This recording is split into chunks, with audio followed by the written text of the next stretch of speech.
Why, hello, YouTube. What's going on? Happy Wednesday. Hope everybody's doing fantastic. Welcome to Arcades Anonymous. I am your host, Nerd Lounge Master 84. But you don't want to hear me. You don't want to talk about me. You want to talk about everybody else that's here.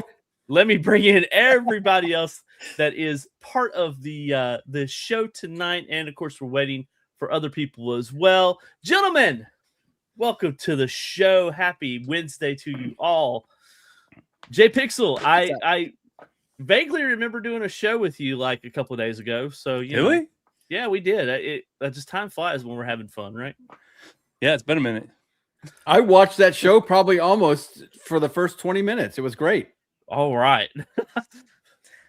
You're in the first. Kidding. I watched almost all of it, Jay. That almost night. all of it. Wow. Did you get to the food part? That's the best. I think that's when I bailed. No, I don't want to. That's why we start showing all the pickles. Oh, yeah. Oh, glad you're hanging out with us tonight, Mr. Galaga Guy 88. Good to see you, brother. And it looks like you already won a pickle. Okay. Yes, I've already won a pickle, guys. I've already won one, so I don't need to worry about winning anymore. So did my wife. Like my the pickle jugs are just running in. Yes. Now that I've won Daryl's pickles. My life is complete. That sounded weird. And so does Todd's wife, apparently. Yes, that's a long story. That's an after show story. Yeah, you're taking yourself deeper there, Todd. The more you explain it, the worse it is, Todd. Back out. Glad you're hanging out with us tonight, Mr. Galaga Guy, and absolutely. last but surely not least, Mr. Stock Jock. How are you today?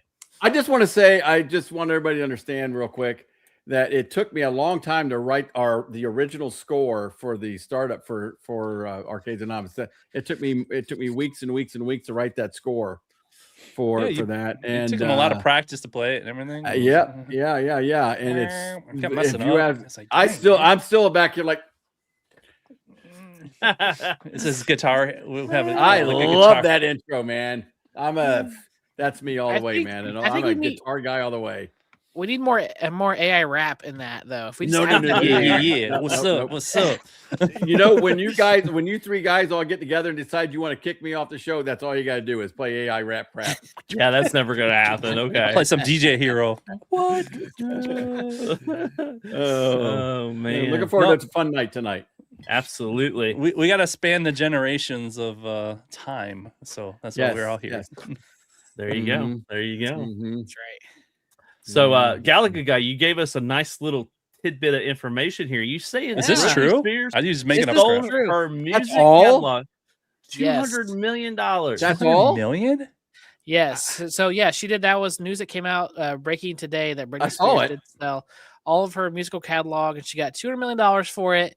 That's it. And she's happy about it because she wants to spend time with her kids and her grandkids, and that's going to be enough to suffice. But she also said too that she's. I don't know. That's a little. I struggle. You know, $200 million. You struggle. Yeah. And, I don't know. I mean, 200 mil. What am I supposed to do with that?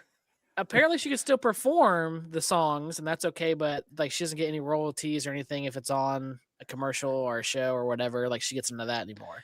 Yeah, but that lasts only 7 years. Yeah. So after 7 years, it goes back to her. Yeah, so like I said, when she saw the check, she said, "Oh, baby." That's what. And her profile is stronger than yesterday. Her portfolio, yes, her portfolio is stronger than yesterday. Yeah, that's hilarious. Yeah, I wonder how quick she'll burn through that though. Does she even sing them anymore? She's probably like, yeah, screw it. Yeah, she's. So this question's more for Galaga Guy. Was she your teenage crush like she was mine? Oh, she's one of them. I mean, one of many. One of many, but yes.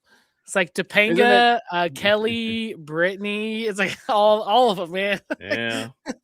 Wasn't it Larry the Cable Guy said that Britney Spears should be one of the 51 or whatever it is flavors at Baskin Robbins? Oh wow. Oh, looks like the chat's a little delayed tonight. Chris Ford, good to see you, buddy. Actually, why don't you wanna welcome some people while we're still waiting here, Mr. Stock? I'll do it real slow so they can show up. So and just I think why don't you explain real quick, Todd, that Bill's show started early because we were starting early. Yes, we asked Bill. We reached out to Bill. So if you're coming in from his show, I don't have his pulled up right now, but if you're coming in, we did ask him to do it early for us, so our guests could get here early, and so hopefully we'll be able to start soon. Yeah, Yeah. So yeah. Yeah. So anyway, we have in the chat tonight, starting quite early, was JJ basically asking us why we're talking about this when it's in April, the Midwest Gaming Classic. It's February, dude. A lot of us are going. Yeah. March, and we're not going to the that's Texas 2 Pinball months. Festival. So that's why they're JJ. Now we wish we could go to every conference in if I could go to America. everything, I would go. But I totally agree. If all 4 of us were trillionaires and all we had to do was just go, and I'll take that tell you 200 what. million. I could go. I'll I could go to at I'll least one of sell them. all the music I have for 200 million, and Yes. I'll do every one of these. I took my whole AI catalog and I sell it to StockJack for 200 million. I'd be good. Oh, good. It looks like Bill's show's headed over this way now, so that's good. Fantastic. And B Kirby, thank you for the 10 memberships. Appreciate Just that. putting that on the table. Let me He's do so one. nice about that, man. Every week it's like, I know. hey, Kirby, man. Thank you Let so me give much. him a It's like money nice from little that guy. video here. Let's see. What? And he got to would be you- on Michael Yeah, B's show. Got Like to so, see him. Yeah. Yeah. Mhm. All right. Let's see who wins against the Dubs. Hurry. Round 1. Fight. Let's spark this up. Try blocking this. Numbers never lie. Lightning dash. Crash incoming. KO. Hurry win. Nah, That looks thing like is- the- And the thing is, The always Birdie like one one. person is like just. Yes, I destroys know. the other Yeah. one. Like, The other one like, doesn't even fight back. I told him you got to He tell went- him to fight. Tell them both to fight. yeah. If they, Oh, well. if whoever hits first is pretty much going to win. Yep. Well, that's how AI sees it. So anyway, see, I already said JJ. We got Marine 50 in the house. Jason Little Alien, the best moderator. It looks like you're doing better, buddy. We're glad you're feeling better. Yeah, he seems to be on Uh, the rebound here. you know who else is here, Jay? Your neighbor, MSU Rich, Ooh. fellow Oh, yes. Michigander, is Yes, in the he house. is. Yeah. Welcome, MSU Rich, you lucky SOB. That's you. You're the luckiest guy around. We got JR in the house. Real Habit. That's a new one. I haven't seen that one before. Welcome, Real Habit. Excuse Welcome. me. Chris Ford, the ultimate Robotron lover, is here. I thought that was you. No. Yeah, I'm Chris pretty Ford- sure that's you. Yeah, Chris I'm Ford pretty sure. beats me now. Chris Ford beats me now. What? Really? Oh yeah. He wants one that bad. I'm gonna let him take over as number one Robotron fan. The producer didn't even know we were early. Todd, what's wrong with you? I yeah, sent no. I sent it out. I sent it out to everybody. Yep, yeah, yep, Joel yep. knows. Yep.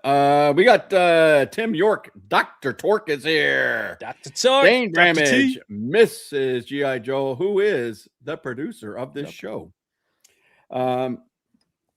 Mr. Paradise in the house. Do you know Mr. Paradise, Jay? I seen him around. I don't know him personally. Yeah, same thing. I'm just asking. Yeah, I Okay. see him doing the rounds. Yep. We also Brittany we can also now have- buy the whole basic fun. Yes, she Yeah, I can. know. Yes, she can. Yep. Sir Sega Was is that in the 5? house. B. Kirby, the Chicago retro guy. Hollywood Polo is here. We also got Mystery Encoder, who, by the way, great job last week. I think everybody knows I went and picked up the pinball machine that I actually bought on the show last week. And it's sitting out in the garage waiting for the Mystery Encoder board to show up. So That was can't like wait to get interactive that going. television because he It was really telling you was. he was telling you that there was a mod for it, and you're like, "Yeah, I'm on with Mystery Encoder." I'm 'cause on with the looking- guy who's doing the mod. It was like a mad funny. circle there. He's like, I went and met the guy. He was a little strange guy, but he was very nice and very helpful. And He's gonna watch this show and be like, "Hey, buddy, I'm not strange. You were strange." No, You are strange. he was a very nice guy. well, we're talking about Stockjack who gives people pickles. So yeah, Yes, he's that's right. I strange. know. Kurt the Daring is here. We also got wow, look at all these people. We got 10 memberships given up by that one guy. Rich Odello's here. Mystery Hey there, Encoder Rich. is an awesome. Adello. We also Chaotic BPR is watching. Say What up, B? Spirits. My buddy Sean, how you doing, man? And John J is here. John Fritz is here. No, let's go. 19K Fox. Bobby What One up, ALU. Fox? By the way, Bobby One ALU, you are a very, very bad singer. Okay. Ooh, You are a very bad singer. I heard Wow. you on Michael B's show when you popped in and did that quick song. It was a joke. He knows what I'm talking about. You got to go back and watch. Dang, Stockjack just getting ruthless. No, you got to go back and watch Michael B's show if you didn't. I caught the end of it because No, doing you our got to go show back on- and watch it when he allowed some people and he didn't know who it was, and this guy took his name and was singing just Michael Jackson song, and Mike B kicked him out. It was hilarious. Oh, guess what? you didn't pay attention to him, or no? Like, You guess what? You got it. You ready? Yeah. We have the real Zim in Real the Zim. house. The real Zim is That's a here. real one. Sean Loughran's here. Oh man, we got a bunch of people showing up here tonight. yeah, Alan Jones is in the house. Steve Sales, What the up, ringer, Steve? is here. He's a good dude. He and I chatted on the phone yesterday. Good dude. I love talking to Steve. Burnt Orange in the house. I heard you had a pretty good video out there, Burnt Orange, on the WrestleFest. Can't wait to see it. I gotta check that out. Yeah. The bad guy, Mike Worley. What up, here. Mike? Can you believe it? Wow. What's going Mike. on tonight? Everybody's worried about us being early. Bumper Squid is here. I mean, it's a packed house tonight. It is. Looking forward to it. All right. Talk to everybody. I think that's everybody. Well, if I missed you, Did you I'm say sorry. Steve? Did you Yeah, say we Steve said Sales? Steve Sale? Yeah, Yes, I just said I talked to him Oh. on the phone. Yeah, you're not listening to me, Gallagher. Sheldon, you just need to pay I'm sorry. attention. What'd you say? What'd you say, Daryl? Well, you're All all right, gentlemen. there with your platinum stitched 19K Fox. I'm sorry. It radiates. It radiates when I put it on. I can't. Radiates, huh? Yes. Yes. All righty. Well, That's if not we normal, missed dude. you, That's not normal. we appreciate you. And let's welcome, give a big Arcades Anonymous welcome to our guest tonight. Hello, Dan. How are you today? Hi, everybody. I'm good. Busy as always, but good. And I'm glad that you guys were able to get me in so quickly, because I realized that usually we have our team meetings for the show on Wednesday nights. And I was like, oh yeah, the last one that we don't officially have is tomorrow. I could do this. So here I am. Hi. You could have just had the whole team on. We wouldn't mind. Yeah. we could- There's a number of us, and that would have been a little crazy. So all good though. First of all, I have to recognize you have the Pepsi machine, and I'm very jealous right now because those are not available in America. Correct. So the Pepsi machine is kind of funny because I used to work at a camp, and we had one of those machines, and it was very close to the waterfront, and it was like a nightlight. And I remember that light. And so when I saw that one, I was like, I must get one. And so Quarter Arcades came to the show last year, and I was like, and I have far too many of them in my basement, but I was like, I need the Pepsi. And so this is actually my home office, and the Pepsi one stays in my office. I thought about plugging it in, but then I was like, I'm not going to rerun all my cords in the 2 minutes here, else I'm going to be late. All right, Dan. So we have to ask then. The Perfect Storm Gaming brought it up. Coke or Pepsi? Are you more of one or the other? Okay, definitely Pepsi. Very quick, funny story. When I was 15, my uncle bought me one share in Pepsi stock. Ooh. And because of that, I was like, oh, I'm rich with my $30 stock. And so whenever we went anywhere, I was always like, we must get Pepsi. And so because of that, I am still a Pepsi guy. Oh, wow, that's a great Pretty cool. story. Yeah. So when I pretty was good. younger, I was a Pepsi guy with the regular.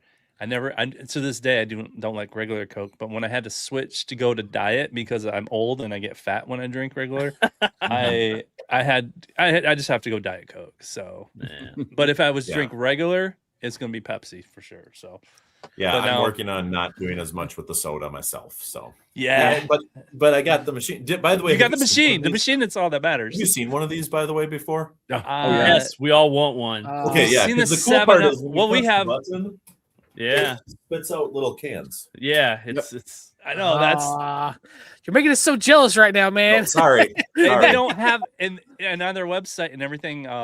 They don't let you. I guess they don't got the license in the U.S. or something like that. It's some Some weird, or some like it's like almost 300, almost $600 to try to get one shipped here. I believe that what changed is tariffs. Yeah. No, even with the tariffs, because I got this before that, and it wasn't that because big of a deal. we can get the rest because I got Bad Dudes right here, and we got all the other ones. Those don't have the tariff issue. I think it's a licensing I think that's issue. just the ones that are European exclusive that have that as an issue. Yeah. Yep. But I also know too that when we were in Cleveland back, what was it, 2023, Todd? 2023? Last year. Well, no, 2023. The first time we were in Cleveland, when New Way Toys are there, they did have. It seems to me they had the Pepsi and the 7-Up there for you to purchase back then. So something's changed. Yeah, because when we were in Cleveland this last year, they had them, but they wouldn't give them. They were just for show. They were just for show. Yep. So you sweet talked them. Yeah, something like that. They did like me. They came to our show for the first time last year, and they were like, "Whoa, how have we never been here before?" And so I did ask them back then, like, "Oh wait, how do I get this?" And he told me exactly how to do it right afterwards. And I don't remember the exact process, but I did it, and it was not much for the Pepsi. I mean, it was like 150, but like it wasn't 600. Okay, that's not nothing, but it's not 600. At 600, you can buy a freaking actual arcade game.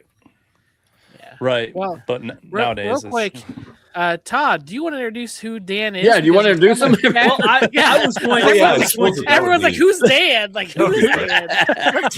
So I introduce who he is. I'm the new welcome our host, and guest. about to take over the this is show. Dan. This is Dan. This is Dan, everybody. Come on, he's a new regular. This is Dan, and he is with the Midway Gaming Classic. Midwest. Midwest. Wait, let's start over. Let's not have Todd introduce you at all. Okay?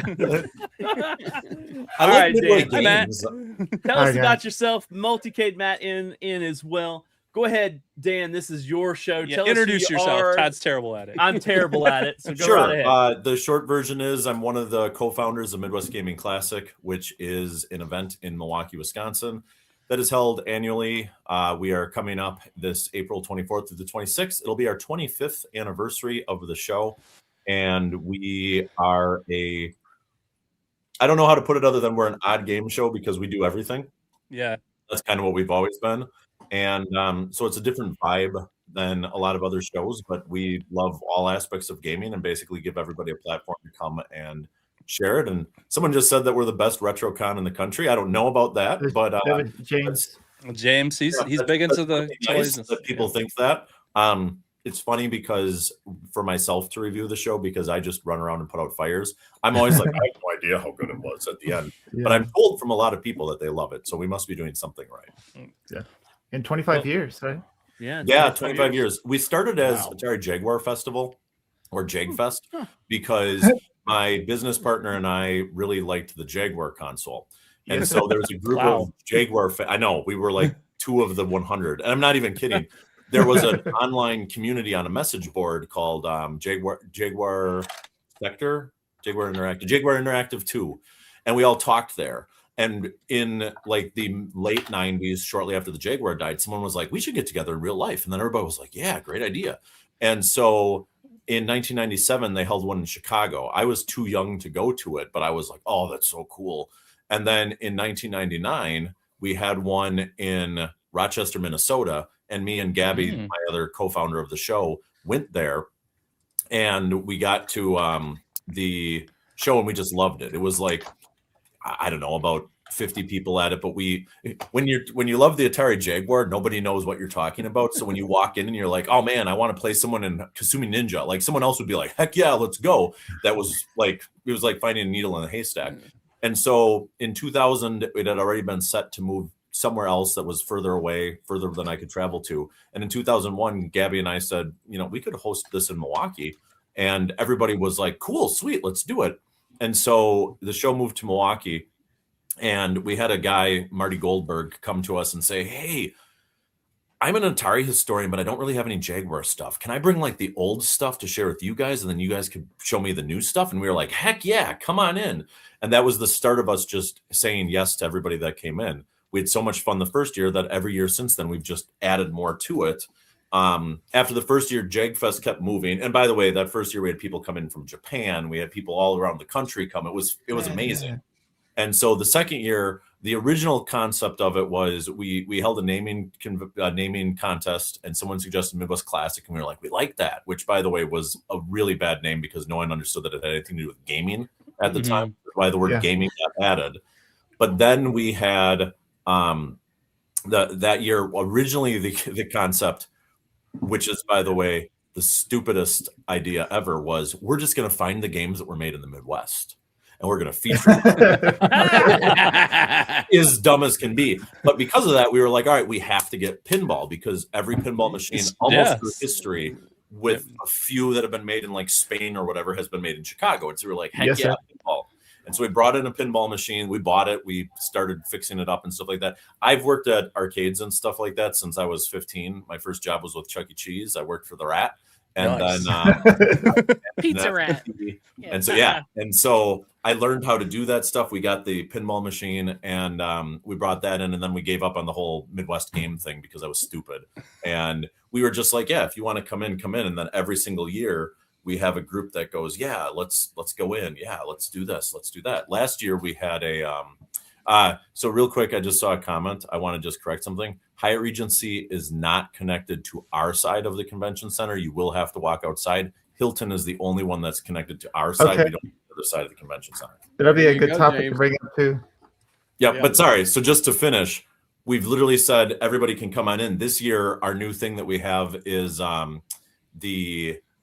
group for speed puzzling came to us and was like, can we do speed puzzling? And we were like, Sure. And so they take puzzles and they like do them as fast as they can, and that's their thing. That's awesome. Yeah. Well, and it's funny. So I was at Pinball Expo, and I'm a big pinball guy too. And I was talking to my friends at Pinball Expo, and they were like, "What's the new thing?" And I said, "Speed puzzling." And they were like, "High-fiving." And I laughed and I said, "So I've just got to ask, because this is like the uniqueness of Midwest Gaming Classic.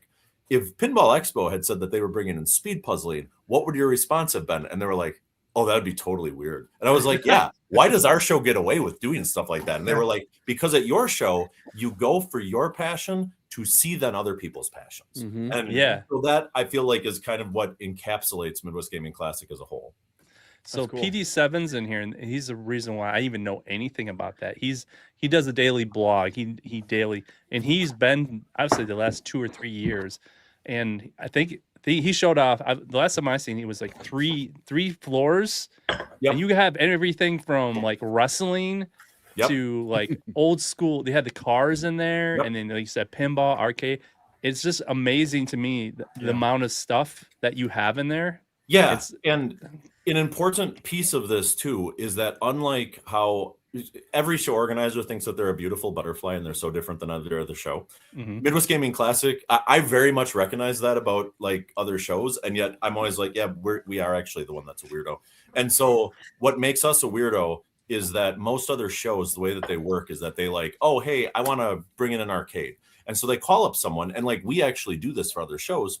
And they'll be like, hey, can I rent a truck full of games? And you say, sure, here's how much it is. Pick the games, and they select their 20 games or whatever that go on the truck. And we bring out the truckload of games, and they know what they're going to have, and they set them up. I won't know half of the games that we're going to have in our arcade until Friday night, because people forget to register them and they just show up. And I'm like, okay. And we just like run everything. And so our arcade is almost all made up of individuals or companies that do stuff. Everything that we do with it is like, it's very, I jokingly call it punk rock, where it's all very DIY, where we're just like, oh yeah, we want to do that. And so it's a wholly different vibe. And so like, as a perfect example, a couple of years ago, we have an area called Future Classics, and the Future Classics, remember some of these questions I'll have to answer in a second, but the Future Classics section that we have, what it is it's developers showing off new things. We had, right as you walked in, one of the developers who helped make WWE 2K24. Very big developer. Directly beside him, we had a 10-year-old kid that made a game for dice. And we did that on purpose. And we told both of them, we're doing this because this is who we are. And they were like, heck yes, that's perfect. Let's do it. And like people understand that the vibe of it is absolutely that, like, we're going to go in, we're just going to be a big family, we're going to share in each other's joys. And by the way, some stuff isn't going to work, and we're not going to be mad about it, because like people are going out. Give it a try. Yeah, you're going to go out on a limb and risk bringing stuff in. Last year, we brought in 2 Beat Manias, which, if you guys know, huge arcade games. We couldn't get either one of them to boot. And they were so big that I didn't have a place to put them.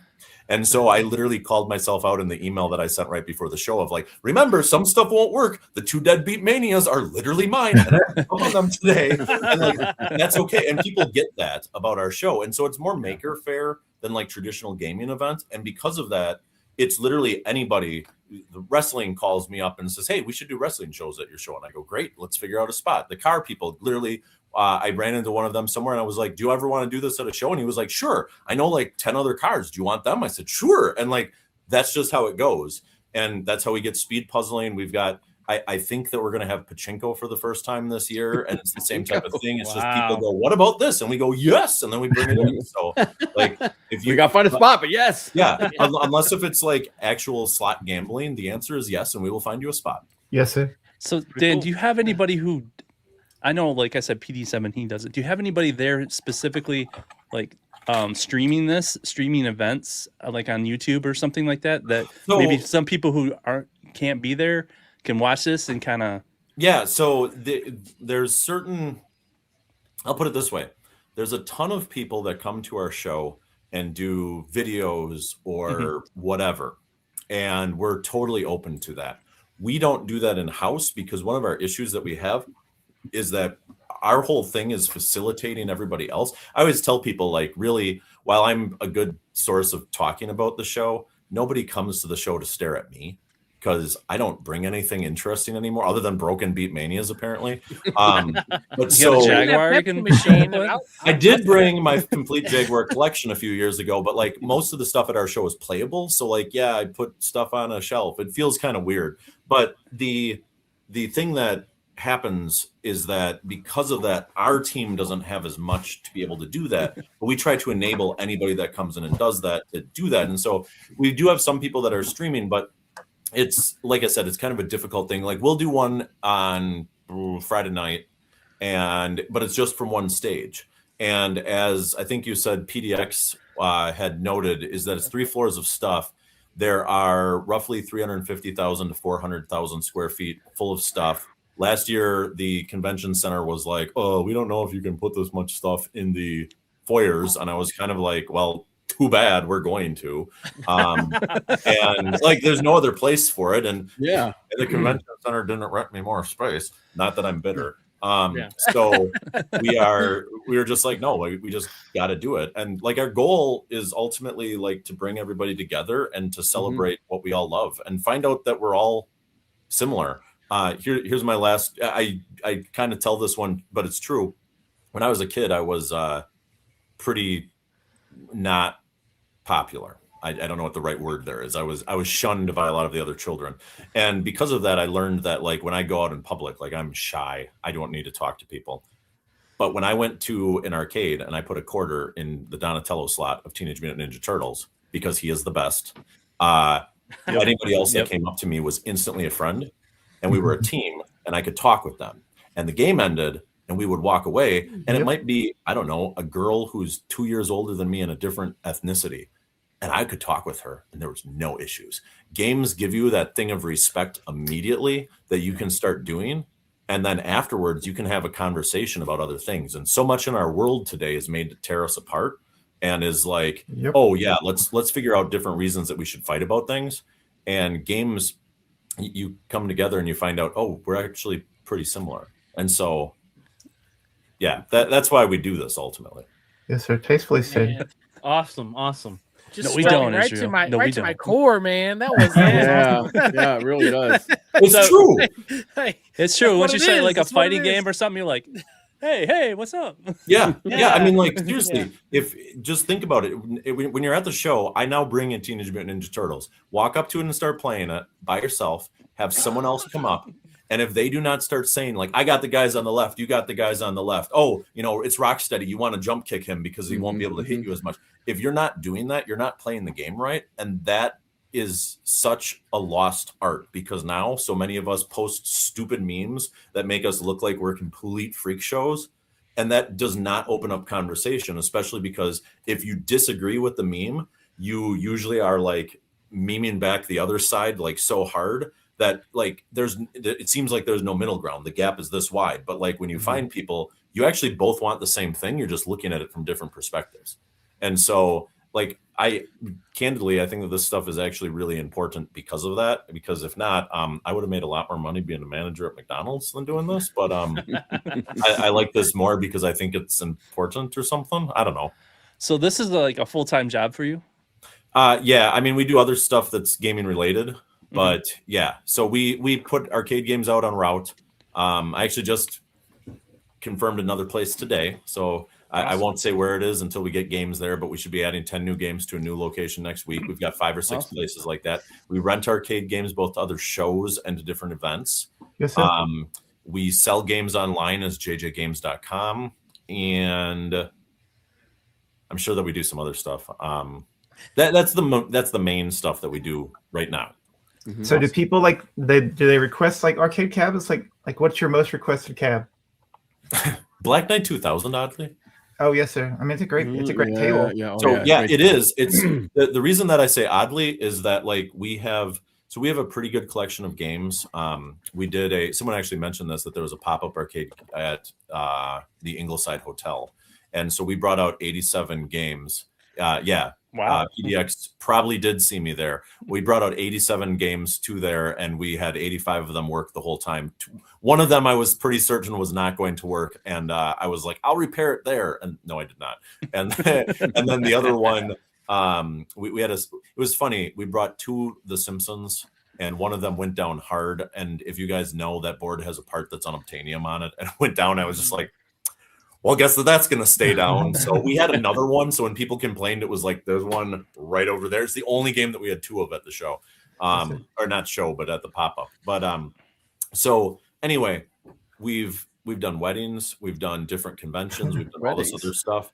And they're always very particular about like picking games. And they're always like, all right, so I definitely want Godzilla from Pinball, and I want a Skee Ball. Oh, and totally Black Knight 2000. I'm always like, we have like 45 games that you can pick for Pinball, and Black Knight 2000 almost always one. It doesn't matter how old you are. I'm like, okay. So it's a great table, but that's a strange pick. It just seems like that's weird. Well, and we also think that it's hilarious because I always, unless if it's a wedding, if it's a show, I crank up the music because if you're old school into pinball shows, there's a meme about how there's always a Black Knight that's turned to 11 at the pinball show. And so like we always purposely turn it up loud, and it works out fine. We actually have found out that if you bring in like 20 pinball machines and you have both Black Knight and TNA, Totally Nuclear Annihilation, if you're not a pinhead, turned up pretty loud, it gives the room an awesome aura, and neither one of them is like ear splitting or bad. I don't like ear splitting, but if you turn them up so that they just rise above it all, it feels like it's a vibe when you walk in. Yeah. Pretty cool. Nice. Well, Dan, do you want to play a game with us? We do this every show, and I think you might like this since you are a very, very knowledgeable arcade guy. I'm in. I hope so. I mean, I try. So this is Stock Jock's pick. So blame this him. Is called it's called 10-second gameplay, and you're going to see 10 seconds of arcade gameplay. Okay. And you got to just guess what the game is. Okay. The arcade roll the intro. Well, actually, so go ahead. We're old school, like pencil and paper or something. Yeah. Pencil and paper. Yep. Oh, is there multiple? And Sheldon's left. There you go. Sheldon leaves. He goes, I don't want to play this game. There'll be 5. There'll be 5 of them. So I need to keep track of all 5. Let me. You can just. All right. I'll just tell you because I don't have any paper on me right now. That's perfectly fine. Don't worry about it. If we don't do this, we will be shot by our chat. Yeah, here we go. Hello, I'm Chaotic BPR from Arcades Anonymous. Do you know your arcade games just by seeing some gameplay? Let's see how well you know these titles. Ready? Here we go. All right. Let's do this. Right. So we'll run through them, and then you just hold off until the end, and we'll go through them. Oh. Okay. All right. Here we Hit go. play. Audio sound. No sound. sound. We're just looking at mine No this idea. the other day. No sound. No sound. No sound. All right. You got to share. I know. Oh, I know that one. Okay. I don't know that one. You don't know this one? No. That one used to scare me when I was a kid. Oh, I know this one. I think I know that one. I'm gonna kick myself. I know this one. What is that one?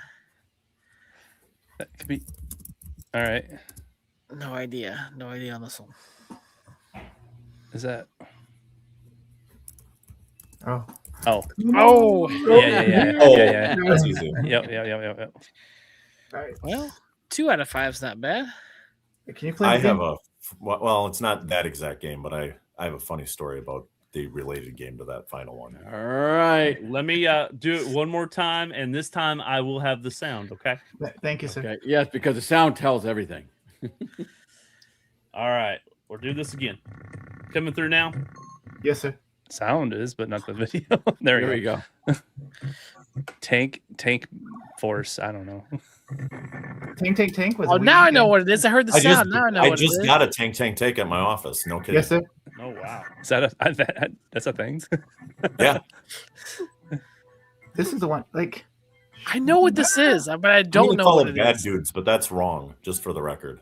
Oh, 1,000%. I hope I'm right because I think it's right. I This is played like this game a Contra lot wannabe. when I was going to arcades when I was younger. Yeah, that one I'm 99% sure I know. Good. That one I'm 105%. I figured everybody There's would know two this of them. one. There's two of them like this. Yeah, that's the thing. I think There's that's two similar because first I one. don't see the first level. And I There's think it's kind the of first 3 one. that are similar like that. yeah. yeah, Did they All get right, the- Dan. Over You want to take the shot at these? So Let's go. First one. first Tank one life. I think is Assault.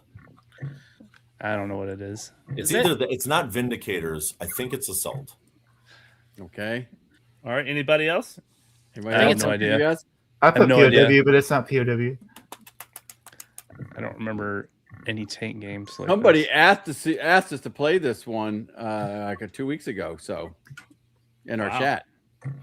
We don't. No idea. All right, so What is this is TNK3. It's released outside North America as Tank in 1985. Multi-directional shooter video game developed and published by SNK for arcades. It was published in North America as TNK3 by Kit Corp, and versions of Tank for home computers were released by Ocean Software. Blah blah blah. We don't have to go on the Okay. rest of it. What year? Man, What year was I this? had 1985. I had 1995. TNK4. I had TNK4. I knew you would say that. I was so close. All right, you better know this one, everybody. Come on. All right. Number 2. I don't know. Sinistar. Never seen this in my life. Sinistar. Sinistar. Never Oh, seen yeah. Sinistar? No. Yeah. Bro. Sinistar. It's Nope, his never played. 1983 multi-directional shooter arcade video game Nope, developed never played it. and manufactured by Williams Electronics. Never It was played created by Sinistar? Sam Dicker and Jack Hager. Noah You guys Halston, talk and like the some other obscure guys. ones, like people play them. I'm like, dude, No, this this was one- never at an this- arcade. I this was was at. no. It's This not one's famous. obscure. Yeah, this No, is it's even on Sinistar. cabinets. It's It was on our scary. cabinet. Like when I was a kid, this arcade scared me as Oh. a child. It was like, Yep. Seriously, I was around 4 arcades. And I'm I've I'm never worried seen about this of one because I thought Yeah, this was it going was to be like a- easy the one. Everybody would know. devil's voice, 'Cause I, the next one. All right. We ready for the next one? Yeah. All right. Number 3. What is this? Ninja Gaiden. So my only Anybody guess else? is that it's got to be from Data East because it looks exactly like Bad Dudes versus Dragon Ninja, but it's not. I'd say Ninja I, Gaiden. I say Shinobi. Shinobi's close too. But you don't I have will to tell you right so now that familiar. Mr. Multicade Matt is correct. Shinobi, Shinobi. This is Shinobi? 1987 Really? action slash You have a gun in video Shinobi. game developed and published by Sega. No, he's for- showing throwing stars. Throwing stars. Yep. Oh. Yep. That's what I get for having my Yep. screen small. Yep. It topped the monthly Japanese table arcade charts in 1987 and became a blockbuster hit in the United States, where it was the highest grossing conversion kit of a 1988 and one of the top 5 conversion kits of 1989. What was the conversion kit for? It doesn't say in my notes. So. Probably, All right. If it was JAMA, it's just anything. Yes, sir. probably any other of those sacred Yeah. cabinets. Probably. All right. All right. Number 4. This one here, I love this game. Russian attack. Russian Attack. Good. That's great. Yep. I knew one. Awesome. Woohoo. What is it? Yeah. Russian Russian attack? attack. Russian Rush- Attack. It's Rush Rush and and attack. attack. Ah. A Oh, Russian this one you skin? guys did for me because this is running on Jaguar hardware. Did you know that? Oh, this one, Really? yeah, No. yeah. Area I want to 51? say Area 51 or Maximum Well, but Force. you got well. Hold on a second. Russian Attack, also known as Green Beret in Japan and Europe, is a 1985 action platform video game developed and published by Konami for arcades. It was later ported to the NES system and home computers as well. Nice. Yeah, I All knew right. it had 2 different names sometimes. All right, so here's the last one. Like I said, Area 51 or Maximum Force. That's what Definitely it's Area Area 51. Yeah. Area 51. I'm gonna say Area 51. Yeah. Yep. Yeah. Anybody I have not this going to game say in the Area basement. 51? I'm giving you a chance right now. Anybody I'm not going to say Maximum Area 51? Force. I'm gonna say Area 51. Maximum Force. I'll go Maximum Force. Okay, guess what, Jay? You are wrong. It's Area 51. You suck. You suck. It's a 1995 light gun shooter video game developed by Mesa Logic You and mess with published me. One by of the Time best. Warner Interactive One of the Messing best. with me. under its Yeah. Atari Games label for arcades. The game involves everybody knows what the game involves. So It's So hard this to was beat on the though. Jaguar hardware, right? That's what you Yes, said? it and Maximum Force were the 2 games developed for the arcade version of Atari Jaguar hardware called the Kojag, and there was a sequel to this, Area 51 Site 4, which, quite frankly, I think takes the gameplay and makes it not as compelling. But yeah, so quick funny story. I have a Maximum Force in the basement, and when I was courting my wife, my family had gone to Disney World. And this was back in the time of payphones. And so I would get super nervous walking to the payphone to give her a call. And the last arcade game before the phone was Maximum Force. So I would stop, shoot a bunch of terrorists, call this girl that I had this big crush on. And then after the call, so that I didn't get in my head about it, I would go shoot a bunch of terrorists again. So every time that I see Maximum Force, I'm like, You're like, oh, which is just so funny. That's amazing. it's a love story. Yeah, yeah. I have a similar story with Power Stone. That's cool. Did the Jaguar have light gun games? Like, did it actually have Nope. like no? No, just the hardware was. From, Yeah. Well, I could Should. literally talk for the next 45 minutes about the Jaguar, and we don't want to do that. The very short We version talk is about that, the freaking Intellivision for. yeah. Well, so the Jaguar had a whole bunch of stuff that Atari was working on for it, Yes, sir. and Atari didn't have the funds to go forward with a lot of it. The most interesting thing is that they worked with virtuality, which, if you guys remember those 3D games that they had that were Yes. virtual reality in like 95, where you would Oh, go yeah. to like Six Flags and they would have those there and you could pay $20 and like And you were in the. stand in a pod and do stuff. Yeah. My- In 1995 at CES, they developed a headset that was going to go with the console so you could do VR on the Jaguar. I remember And- that. Yeah, and if you look at all the articles at the time, they were all like, well, they just hid the arcade machine behind the curtains, and it was really that. It wasn't real. And it was real. And like the prototypes were actually at JagFest 2001 or Atari Jaguar Festival, the one that we ran. And so I've played it, and it was unbelievable. So there was this awesome stuff, but Atari kept like getting spooked with their own shadow, and they were like, we can't spend any money on this thing. And so they kept not, and they hung themselves. They really wanted to try, but they didn't. Yeah, they did so many bad moves with the Jaguar, and The Just a couple controller. of The them would've- controller was terrible. see, I disagree. The It's a terrible controller, controller. the shape of it is the exact same as every modern controller after that. It's the same size as a Dreamcast or an Xbox or I'm just PlayStation talking that they controller. have the 3 buttons. It was after it. Sony had already done, or Sega had already done 6. It was like, and then they put Sega the had phone, done 6. and they did the That is phone true. thing on again. I was like, what? That's true. The phone thing works really good if you're playing a game like Doom or Alien versus Predator and you want to be able to switch guns real quick. Otherwise, Yeah. it's almost never used. I understand why people don't like it, but I do think that the controller gets undue hate for Yes, sir. what It sucks.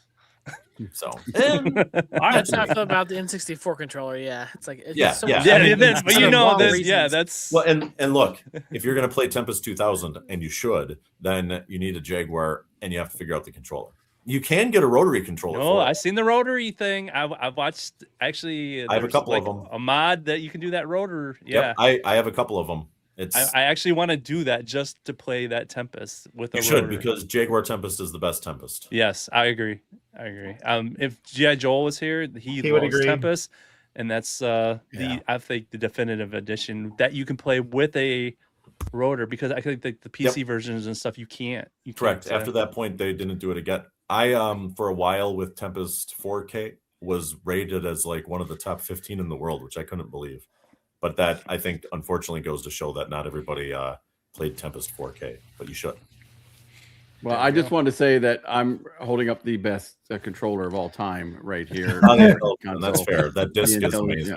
Yeah. The disc is amazing. Oh, boy, Okay, oh, so boy. can I ask you something? Yeah. Why in April? Because I am right across the lake from you, Mhm. and I can't get over there until the ferry. Oh, I thought that you were going to month. say if it was January, you could just walk. No, yeah, that's true. That's true. If it was January, I could walk, but the ferry opens the next month.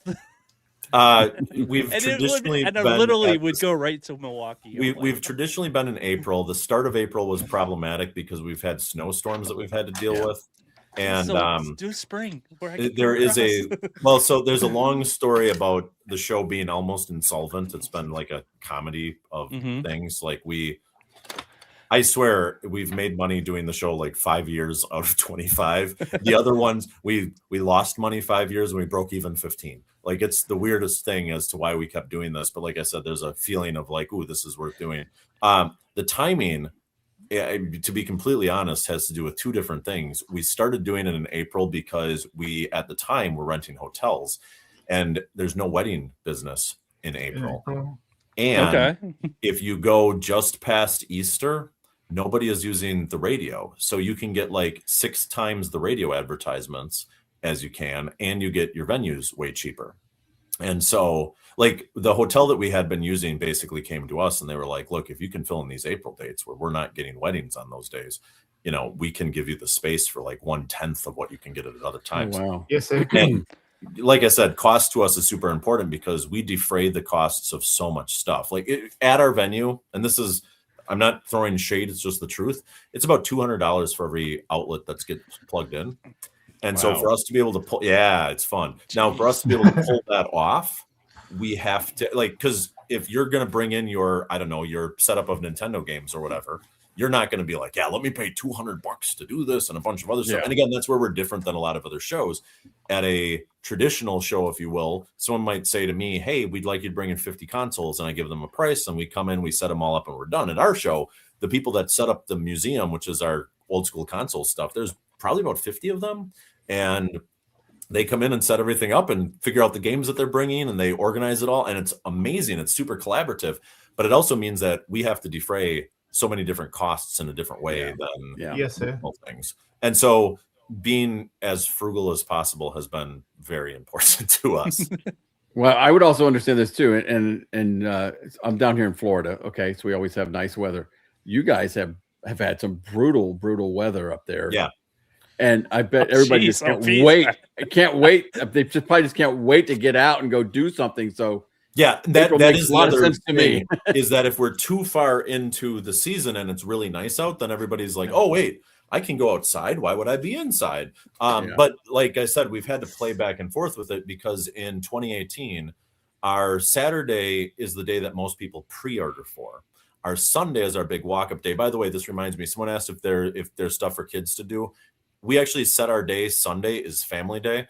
Kids are under 9 and under are free both Saturday and Sunday. However, we do extra activities for them. And like there was some, we have a guest who hasn't been announced yet that we've been talking back and forth with. And he's been to the show before. He's coming back to do some different things. And one of the things that he was saying was like, oh, on Sunday, I'm going to bring coloring sheets so I can do them with kids. Like this is a voice actor from Hollywood. And like, that's the type of things that we look into doing. And again, just kind of how our show ends up being different than a lot of the others. And we, in 2018, like I said, walk up, our big day is Sunday because you see it on the news and families come out. And the snow was so bad, our walk up that year should have been about probably 4,000 to 5,000 was literally like 50 people. And it really took us to the brink of having to shut down the show forever. It was honestly because of the Hilton Hotel. They reached out to me and they were like, hey, I know that had to be rough. Let's talk before you decide to cancel next year. And I was like, what the hell? It's free food. So I went to sit down with them and he was like, look, how bad was it? And I was like, at the time I was like, I'm full-time and I did not have a salary and we did not make any money. So I don't think that anybody in my life is very happy with me right now. And they were like, yeah, so we need to help fix that. And so they gave us enough discounts and stuff like that, that they said, now take us to these following hotels. If they back that up, that should get you 75% of the way to where you need to be able to keep doing the show. And we were like, holy crap. And we did. And it made a huge difference in saving the show. Awesome. That's great. That was awesome.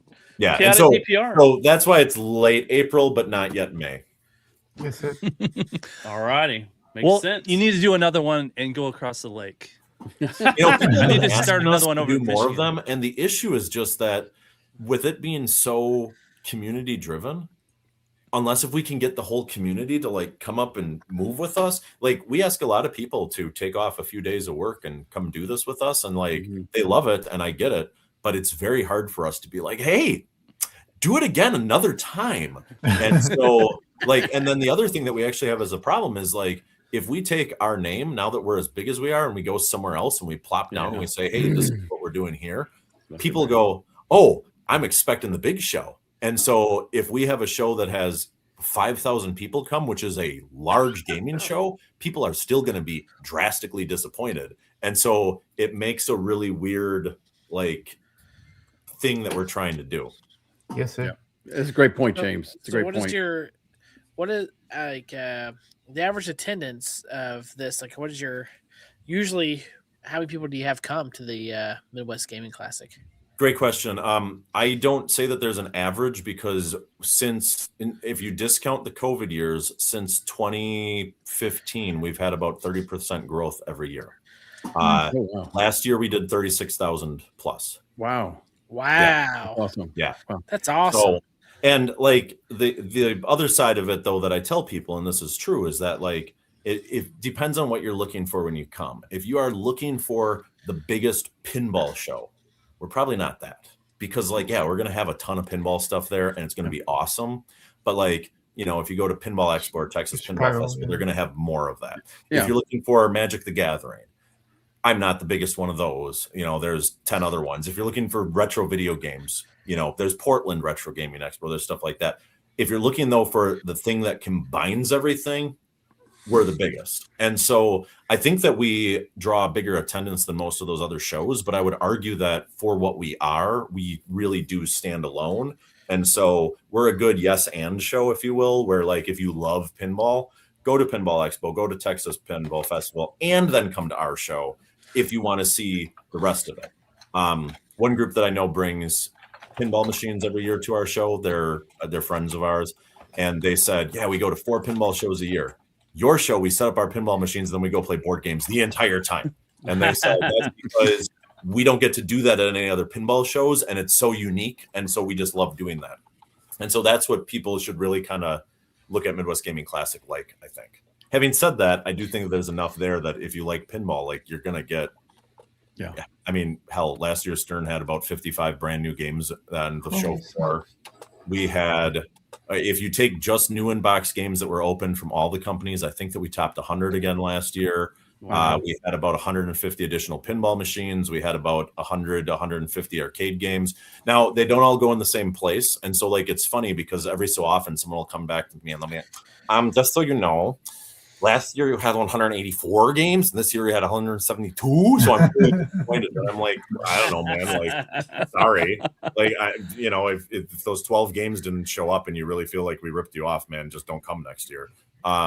But like, again, it's just kind of like it ebbs and flows like that. And we might have had 10 less arcade games, but we had, last year we had a huge speed cubing thing, which is Rubik's Cubes done fast. And like, that's kind of how we do it. And so, yeah. What was the fastest time?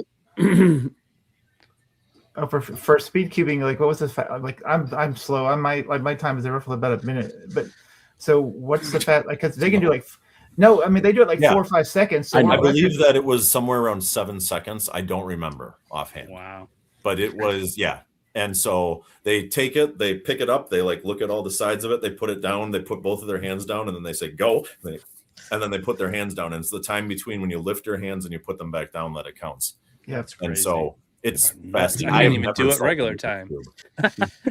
Matt, did you have a question, buddy?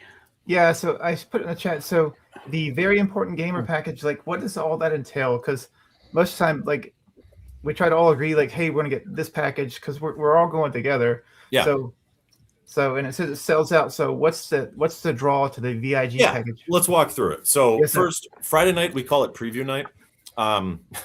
With everything, there's a story as to why we do things in the order to not take up all of the rest of the time trying to tell you the story of how it started. We'll just say it started as we wanted to hold pinball tournaments, and we were told that we can't unless if we had more of the show open. Okay. So there's a legal thing. It's a long story. So we said, okay, great. And so we started doing it as a preview. And then what happens now is that we open up the majority of the content for people Friday night, but we limit the tickets. We do not open up vendors. We do not open up, like some of the content won't be open. And it's more of a peek behind the scenes about how things are set up. So if you go and you meet with let's say the arcade people, right? Maybe some of the games are still walking in while you're there. Some of them are going to be playable. All of the new games will be playable. But like, sometimes you go into a room and they're still like setting stuff up and you're like, oh, hey, are you the guy that runs this? And they'll be like, yeah, let's talk about it. This is what I love. And this is why. So you get the chance to actually interact with people because it's not as busy. That runs, we have a pre-show kickoff from 5 until 6. At 6 o'clock, the show opens, runs until midnight that night. The following day, kids can come on Friday night. Good question. Kids can come on Friday night, but it's not the same free because of how we limit capacity. So they do need a ticket for the Friday night. Capacity this year is probably going to be around 1,400 to 1,500. Last year was 1,200. And that's just because we're opening up the tabletop area like significantly. Last year we had very small things in there. This year we're planning to have that fully open so that if you do Friday Night Magic or something like that, you can have some cool stuff going on there. Sweet. Saturday, the whole show opens. VIG gets in at 9 o'clock into the vendor hall, so you get 30 minutes early. I heard some other people complaining that at other shows, people go in and pick it through. I'm extremely against that. I do sell games online. I do not look at any vendors, nor do I sell at the show because I feel like that's weird. So we don't do any of that. You are literally the first ones other than other vendors that are going to be in there. Yes, so you get 30 minutes by yourself. Then at 9:30, we let everybody that pre-orders in, which means that at 9:30, it's like the whole show's open because the hall fills up pretty fast. Your ticket then until 8 o'clock is just kind of a standard ticket. At night, on Saturday night, we have what is called the after party, the official after party. The official after party is a absolute hoot. We start with, we have different bands playing. And so like we have, like, it's a weird mix. Usually what everybody seems to love is we do metal bands and we do DJs. And so, if you know pinball machines, we have Scott Denisi, who is the guy who designed Total Nuclear Annihilation and did the music for it. He does a DJ set. We have a couple different metal bands. One of them is Lords of the Trident, that they come in and they play a quick set of their stuff, which is also just awesome. Then we do a whole bunch of lower capacity, really fun things for the after party. The after party, again, is limited. So like last year, we had some of the guys who made games for the Atari 2600, the original Activision guys, David Crane. I'm totally blanking on his name and I feel stupid now. He's the guy that made Crackpots and stuff like that. Dan Kitchen and Gary Kitchen. And Dan Kitchen was playing Crackpots with a foot controller with people. And so you would come and you would both have foot controllers and try to play that game. There's a game called JS Joust, which is you have to hold the PlayStation Move controller really still while trying to bat over the other person's. A couple of years ago, we had Tower from American Gladiators there playing with anybody that wanted to. Whoa. We had we do a thing that's called I hope that they're going to sponsor it again. My meeting's coming up. We do a thing called the Six Flags Pinball Funhouse, where you play pinball machines in a really weird way. So like it'll have frosted glass, or you have to play it with boxing gloves on or whatever. And whoever gets a score on that particular game gets a pair of tickets to Six Flags. There's just like tons of, we had the guys from Devil May Cry there last year, and they were throwing axes, like not actual axes, but like plastic axes and stuff like that. So it's a lot of like weird stuff like, Tim Kitzrow. This is actually one of my favorite ones. Tim Kitzrow is the voice behind NBA Jam. He's on fire. Yep, exactly. we have a Papa Shot, and he live calls people playing Papa Shot. Oh, wow. Instead of him doing it the normal way, he does it the MGC after party way. So it's like, this guy really sucks. Oh my God, another miss. Yeah. So, Oh my goodness. It's real Come funny. on, Jay. Yeah, we Brian. Dude, that would be a Cullen dream come also, true. has done a Nerf shooting gun range, and I think is going to again. So it's just we do all this stuff that like we would love to do, but if we did it during the regular show, the line for anything would be like hours long. Yeah. And so it's music, it's that. You get a drink token for being VIG. And then on Sunday, you get your Sunday ticket. Also, the last thing that you get with it is you get a swag bag. The neatest thing in the swag bag is every year we make a specific NES game. It's an actual game cartridge. We originally called them NES game badges or name badges because we wanted people to wear them around their neck as their actual badge, and then that was stupid, so we don't do that anymore. But people loved the games, and they're actually custom-made games, usually from NES Maker, which is one of the groups that we work with. It's usually like the award-winning game of the previous year. They make a very specific MGC version. Joel's going to want that game in that format any other place. And Joel, so G.I. Joel is going to want that. Yeah, and if you get that, like they never come up for sale. So when they do on eBay, they usually sell for very good money. I love that they don't sell because it means that the people that get them actually play them or keepsake. Yeah.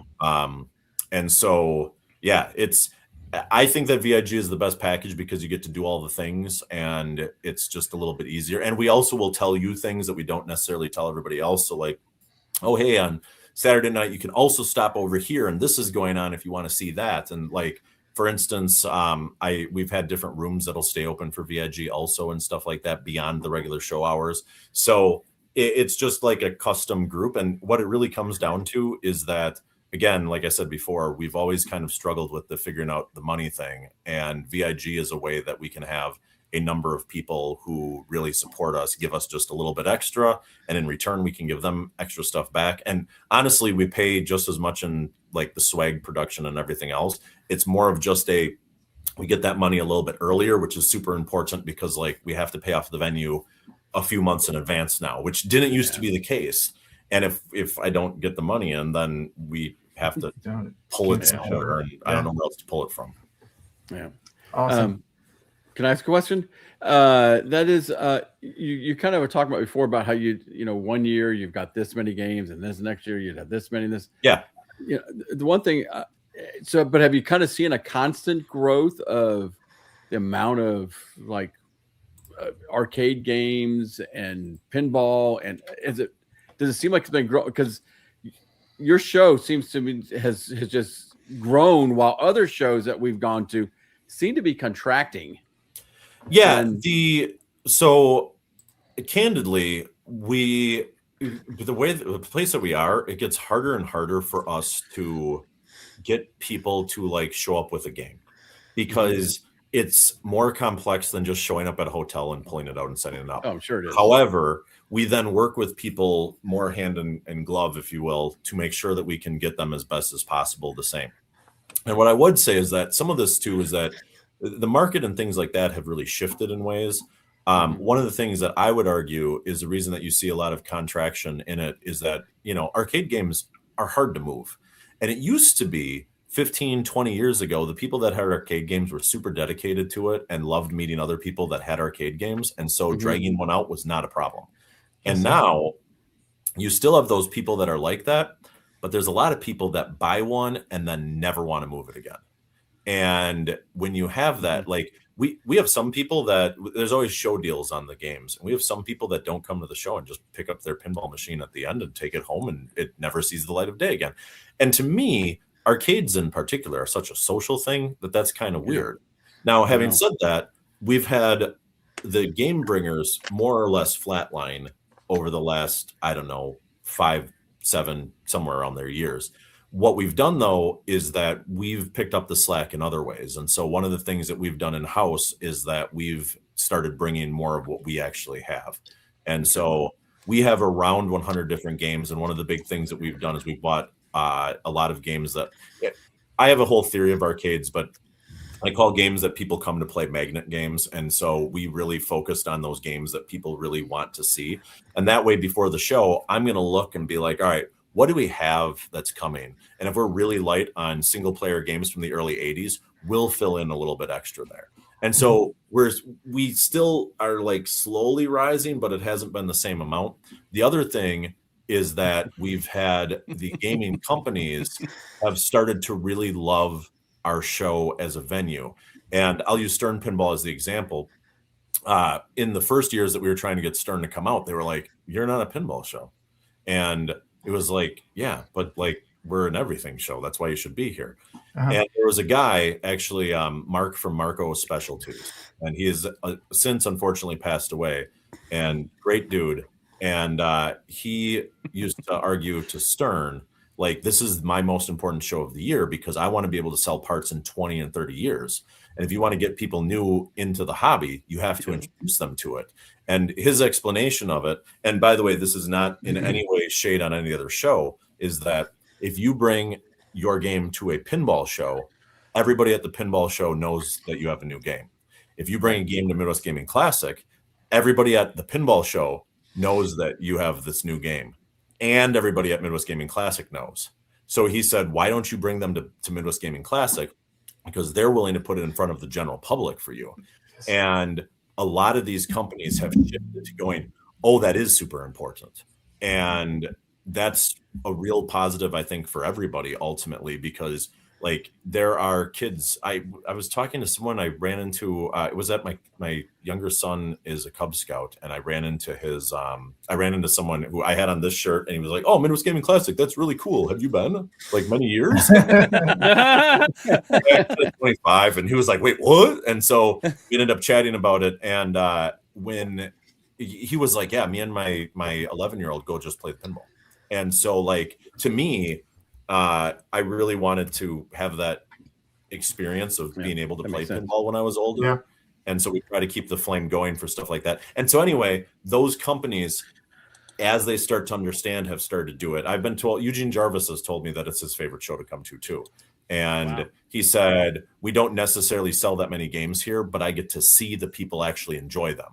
Whereas a lot of the like standard shows that they go to, it's a bunch of... I was also an executive theme park, and we had a guy who was, I will simply say he was too big to go on any rides, and he didn't like having fun. And he was the one that would go to to IAPA and like pick the new ride. And I was always like, why are we having him go? Like, he's always like, I don't understand why anybody comes to the park. And like, that's the type of people that usually come to those shows. They don't play the games. And at our show, you can actually see and get feedback from gamers right away. And so he's said like, yeah, that's critical to us. And so that's how we've really seen more growth lately. Yes, sir. All right. Nice. Yeah. All right. Anyone else have a question? I've got a few in the chat. Let's see. I think Meatball Sauce is kind of punking you there. Anyway, to Weston, Wisconsin, you kind of already answered that. So yeah, I think he's sorry. kind of punking. There was we did have a strong proposal to pick up the entire show and move it to a different state. But as of right now, that is not going to happen. Suddenly, after that happened, the Wisconsin Center, which is where we hold it, started caring for us again. So that was very nice of them. All right. Wow, wait, we don't want to lose you. Yeah, it was strange. But yeah, it's funny because there's always that. Where did I get the big blow up gorilla at the event? Oh, this is a great story, actually. So when you walk into our show, there is a big purple gorilla named Danky Kang. And I am 100% certain of this. He is the dankest of all Kangs. And yeah. And so if you see another Kang, not as dank as ours. Not as danky. Yeah. So that's danky. Here's how he came about. We went to a different show, and like there's again, I'll spare the long story on this and just do the short version. We went to this other show called EverCon, and EverCon is this amazing show in like the middle of Wisconsin. They're smaller, they're more board game centric than anything else, but they're great. So we went up there, and it was our first time being up there, and they had a blow up dragon. And Chris, who's the other guy who works for the company as a full-time person, and I were together. And I have an electric car, so we were going to charge the car real quick because it was like -20 out, and it was like, we're going to charge this so it doesn't just die. So we drove over there to charge it, and on the way, he's like, damn, we are a failure if we do not have a cool blow-up like EverCon has a cool blow-up. we got to the charger, and we're like, all right, what type of cool blow-up can we find? And so we just searched for like giant inflatable on eBay, and I'll tell you the honest story here. We found this inflatable gorilla that had a pool floaty on that looked wildly inappropriate in side view. And Chris immediately was like, that's it. We're going to get him. We're going to call him Danky Kang. We're going to have people take pictures with the giant goose sticking out of it. It's going to be hilarious. And we laughed until we cried. Then we went back to the hotel. And the next day, this was one of the shows right after COVID. And so we had a lot of the different vendors that were coming up to us, and they were like, hey, how's attendance doing? Like, are we going to be okay? And at the time, just because of how COVID had compressed things, our ticket sales appeared to be like light years ahead of what they were the year before. But I was explaining to people, like, that's just sort of compression. And like, I don't think that we're going to be like, if it had come through, it would have been like 100,000 sales. So I was like, that's not going to happen. It did not happen. But so we started joking. If we're going to be above 50,000 people, you'll be able to tell because we're quickly going to take over the ballroom and fill it with inflatables. And the one that we're going to announce is that we're going to have Danky Kang at the show. And we kept showing people this thing, and we kept like rolling on the floor laughing. And then people just kept walking by us and shouting Danky Kang whenever they would walk by. By the end of the weekend, we were like, oh, God damn it, we're going to buy this thing, aren't we? And we bought it, and we customized it to take off the inappropriate goose. And my wife had a friend that we were eating lunch with, and I was like, we got to figure out something cool to go around his waist. And she goes, you have the wrestling belt, put that around his waist. And so we have a special Midwest Gaming Classic Championship belt that was made by Ted DiBiase for us. And that's around his waist. And he holds up a barrel, which it was so funny. I was trying to describe to the people in China that were making it what a barrel was. And I don't know what the communication issue was, but I was like, a barrel. And they were like, send a picture. And I sent a picture. And then they sent back like him holding a ball. And I'm like, no, a barrel. And then they sent back a ball with like wood planks on it. I was like, what am I doing wrong? Like, I've sent you 7 pictures of this. I don't understand. Eventually we figured it out, and we got Donkey Kong. The barrels for Donkey Kong. What's amazing about it is that it's the perfect, like, did not realize when we did this that it's the perfect thing for our show, because like I said, our show is all about bringing people in as a family, and inside jokes is a huge thing about being part of a group. Walk in, and the first thing you see is this gorilla, and there's a sign there that is pointing that says Danky Kang, and you take your picture with him, and when you put him online, people say, and I've seen this, what is that? And people who know will just in all caps write back Danky Kang, and like it's like, oh well, all my friends already know that this is Danky Kang, and then like people play into it. They'll be like, well, he's the dankest of all Kangs, and like people, I still don't know what that is, but it gives you this in joke that you get immediately, and so you feel like you're part of the club, and we want you to. Oh, that's funny. Yeah, we love him. He's shown up on merchandise. It's not this year, but hopefully next year there's going to be a plushie of him. People love him. We actually have added now Dagron Midwesticus. That is a dragon that sits in the tabletop village and guards over that also. So you need somebody to make you an NES game of him in the game playing something and make that one of the. We have talked about that. Yes, he's got to be in a game. Yeah, make them a game. There's a good chance that will happen at some point. He is much. You need a dankiest of games. And usually, if you're signed up for our mailing list, MidwestGamingClassic.com / I don't know, but if you go to the bottom of the page, it'll be there. At least once a year, Danky Kang takes over and writes a message for me, which is always. I always think that it's funny, and I do have people that come and tell me that it's funny afterwards. So I don't know, maybe it is, but yeah, that's him. Here's one other funny thing, which that picture actually shows really well. At least 4 times a show, the sculpture that is above him people take pictures with him, and because they back into him, his feet slowly move backwards, and eventually he tips over and he leans on the art. And then there's like an all call for everybody that's in management of our show of like, Yankees on the art, everybody get to the art, and we all have to go down there and like wrestle him back into position. That's funny. Yeah. We always try to film him inflating. He's and it's funny because people literally are like, "Oh my god, he's a huge deal." And yeah, he is, because he's the dankest of all Kangs. All right, Chaotic, you've been pretty quiet, man. Do you have any questions for Dan? Well, Dan, what is your favorite part of all these events that you put on? Okay, so when I say this, I need people to listen to the whole answer, because if you just hear the first part, it's going to sound terrible. My favorite part is when they're over, because that's when I get to go see like all of these pictures and I see what everybody got to do. I do not get to do that stuff at the show. Yes, sir. And like my role at the show is to run around and put out fires. And that is critical, because like if you bring in something at the show, I want your experience to be smooth so that you can come back. I want you to have the greatest time and to just love it.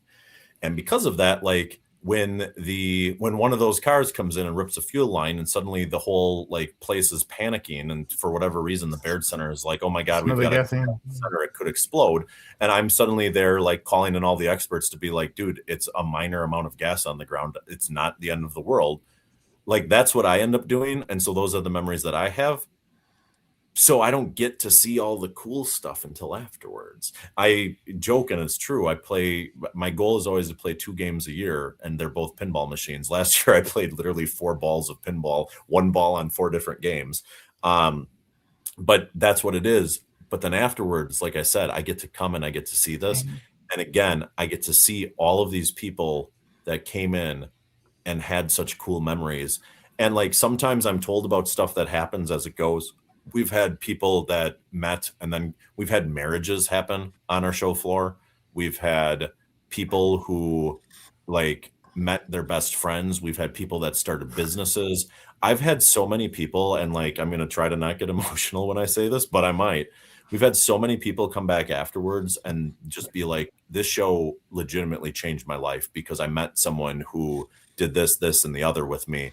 And like I said before, I'm not kidding that that's the reason that we keep doing it, because if I wanted to make a lot more money, I could manage the McDonald's down the block from the warehouse that we have, and we would do that. But getting people together and showing everybody that, you know, people are people, and let's be nice to everybody else, and let's have some real community here. And like, hey, like part of the reason that we did this, honestly, was I was huge into collecting pinball and to a lesser extent arcade video games early on. And I wanted to find the other people in town so they could help me fix stuff that I didn't know how to fix, and then I could help them fix stuff that I knew how to fix. Yeah. And like some of my best friends have been helping with the show now for like 20 or 30 years, and I would not have met them without it. Tom Lucht, who's a collector in town, I blame him every year. We do a little, like if you bring in a game, you get a special after party that we do for people that do that. And Tom, in 2002, sold me a playfield for Space Station Pinball. And he asked me what I was doing with it. And I explained that I was trying to fix this game for the show that I was running. And he said, wait, tell me more. And the next year, we went from having 1 pinball machine at the show to having 15, as well as 2 pinball vendors. And that was because Tom said, I'm going to find these people.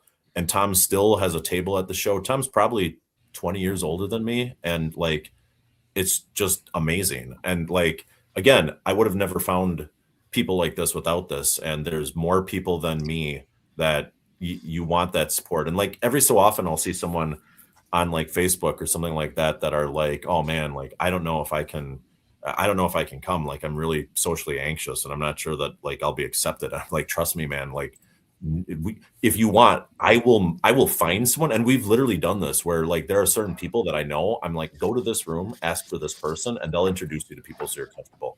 And we do that type of stuff.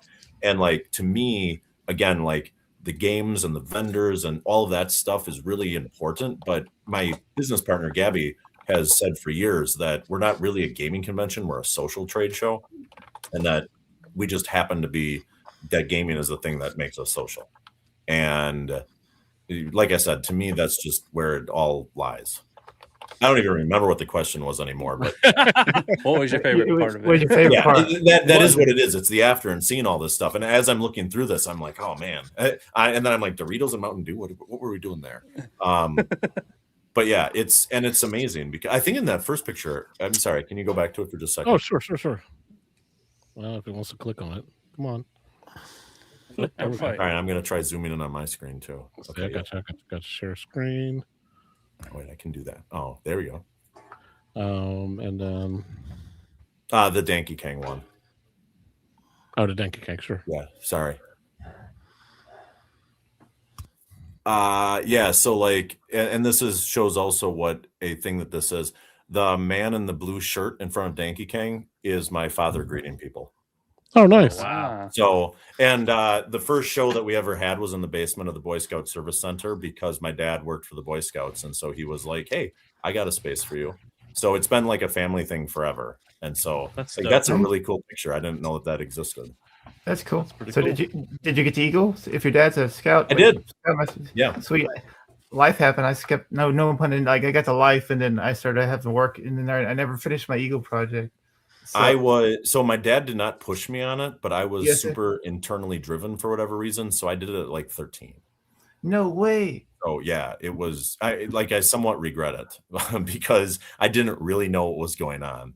But yeah, there's Tim Kitzrow. Wow. Yeah, and it's funny because again, like this is really I'm sure that I've seen this article. I know that this is Milwaukee Record because I can tell just from the stuff around it. So I'm 100% certain that I've seen this. You're absolutely right. But like I said, this is where I go through and I read this stuff and I see this stuff and I watch the videos and I'm just like, oh man, that was really cool. And like there's this weird like thing where I feel almost disconnected from the day-to-day stuff of the show. The first time that we had the show at the Baird Center, I walked through the game. We call it the Game Center, which is the one with all the games in it. As I'm walking through, I'm like, wow, this is really cool. I'm glad someone did this. And then like I stopped and was like, oh yeah, I'm kind of the reason we did this. That's weird. And because like I don't bring anything. This is Troy from Tilt Amusements. He always brings something really weird to the show. This year he brought that 007 is like 1 of 100. So he had that. You can see Kingpin behind there. I talk with Chris at Kingpin on a very regular basis. He's the main guy that I buy my games from for newer stuff that we put out on route. He and I are always so tired at the end of the show, and you know, it's as much as we both love doing it, it's also a business for us, and so we get that in a way that's different than the other type of thing of like Chris is always like, I'm glad that we do an after party. I listen to whatever you say and then I go sleep. Like, I totally get it. I would too if I wasn't running the whole thing. So what's your favorite pinball machine and favorite arcade machine? Pinball machine, I think that I would go with Jurassic Park Pinball, the original, for The two Data East? reasons. Yep. The first is that it is the first game that I realized that you could like actually do really well on. I was watching someone else play it at Summerfest. If you know what Summerfest is, it was outdoors in a tent. I was watching some guy play it. He was really good at it, and he was like, "Oh, hey, did you know that you can win free games?" And I was like, "Wait, what?" And so then also because you can press super missile on the third ball and it can fire a bunch of balls into play, I was like, oh my God, if I'm playing this in an arcade and some like girl walks up to me and it's like, wow, that's really cool, let me watch, I can look like I know what I'm doing. For the record, in my entire life, that has never happened. But that was part of my permission structure for playing that one. And then later in life, if you know, there's new code for Jurassic Park that got updated by a guy, Chad. So that happened about 3 or 4 years ago. I helped with the code. I helped write the rules side of it. I can't code it, but I knew the game so well that we recoded it together. And so often I was at Indiana Beach, and they have a pinball hall. And I thought that it was hilarious because I was like, I walked up and I looked at Jurassic Park, and as it filters through the names, it's Chad's initials, then it's Dan, which is my initials on pinball, and then it's MGC. And so that was at a place with not my game that I was just like, look at that, that's really cool. So yeah, that's my favorite one there. For arcade, it's hard to pick from any one of my babies. I like Sega Super GT a lot because it's my game from Chuck E. Cheese. I like Outrun, the original, a lot. I've got one of those. I love Carnival because I was an exec at Six Flags for a period of time also. But I think I'm going to have to go with my Area 51 Maximum Force split cab because, again, Whoa. young love. That's so funny. yeah, Yes, and that one is, all of those games are in the basement. I have somewhere around 25-ish games in my basement that get rotated through on a regular basis. You're keeping up with Sheldon here. He's Well, so if we want to fight about it, I do have a warehouse that I've got another 100 at. So Todd's got a storage. Todd's got a storage. Well, we're home arcade mainly, so we do the arcade 1-ups and those. okay. So that's Yeah, cool. they are arcade 1-up mainly. But he's taking the leap of going the Yeah. Well, I can see some of them. I see Tapper. I see what's the blue one? Is that it's either Street Fighter or it's the Yeah, he it's knows big his blue. stuff. It's a big blue. Yeah, I Play got Choice. a I got a Joust. I got a Dig Dug, Centipede, Galaga, Final Fight, Turtles. Nice. Yeah, man. He's got a nice little collection. Yeah. It does. Yeah, we just here's a secret for the show that I guess I'll reveal here first. We just got a truckload. So we bought some Japanese games last year, and we got mostly the like newer rhythm games that are popular. Yeah. We just got our second truck in. There's a long story as to why it took 8 months. It was my fault. But the second one that we got in has all of the stuff that I was really excited about. So we got a Afterburner Climax that actually like twists. So I'm very excited about that. That's where we got Tank from. We got a game, I forget exactly what it's called. It's like it's a game where there's a thing that comes up that's like a punching bag, and then like a guy like fake robs you at a bank and you punch him. That's what you're supposed to do when a guy with a gun comes up, is you punch him, right? And so like the thing flops down and then like stuff explodes on the screen. We got like a bunch of these just wacky games, and so I'm really excited to bring some of those and be like, hey, like here's these. I'm so mad because we got them last week and our warehouse is so stupidly overfilled at the moment that we can't move stuff around to actually play them. So Oh man. hopefully that will be soon, because that Afterburner Climax is calling my name. I want to make myself nauseous on it this week. All right, Stock Jock, I know you're going to ask the question. Go ahead, sir. You mean is there going to be an Intellivision section? Is that the yes, there will be. So in the museum area, we feature kind of everything. Well, so we always call it the Classic Gaming and Computing Museum, which is it's honestly almost a wrong name for it, because everything in our museum is playable.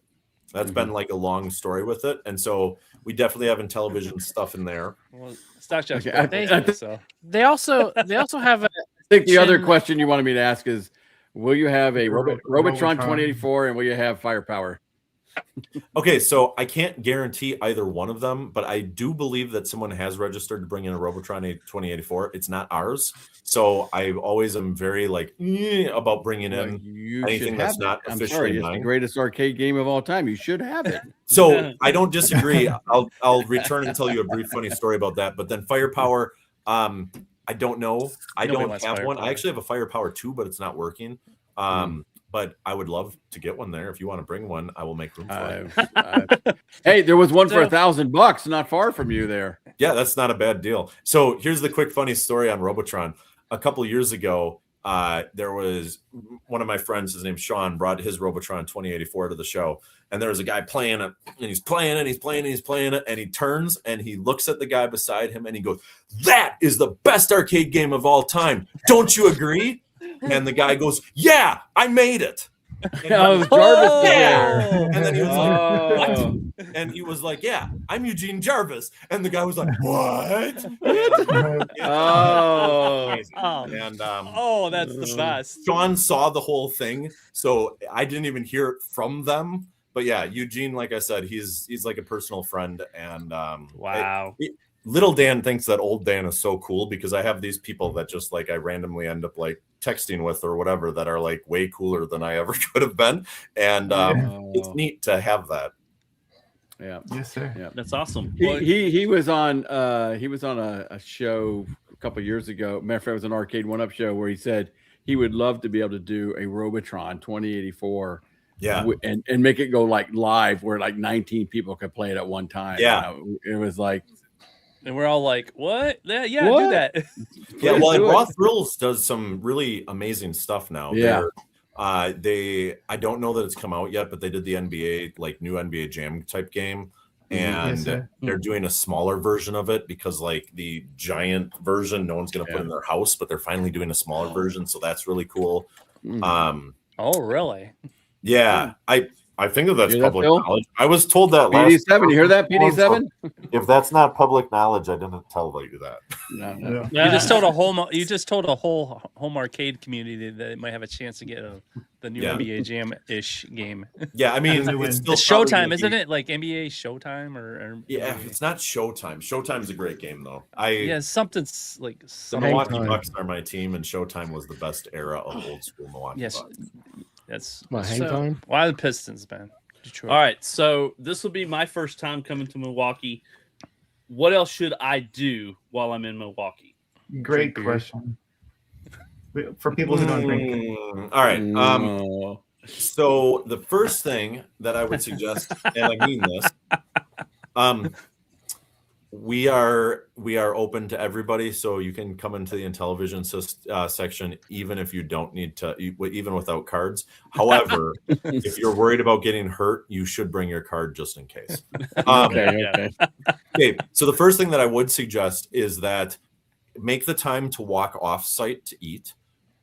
Go kitty corner to a place called 3rd Street Market Hall. Not just are they one of the places that has games from us in it. They have about 19 games in it. Quite frankly, you're not going to need to play them because you'll need to pay for them over there, whereas at our show you won't. But you can all the other weekends of the year. They're like an indoor food truck market. They have like 15 to 20 different places.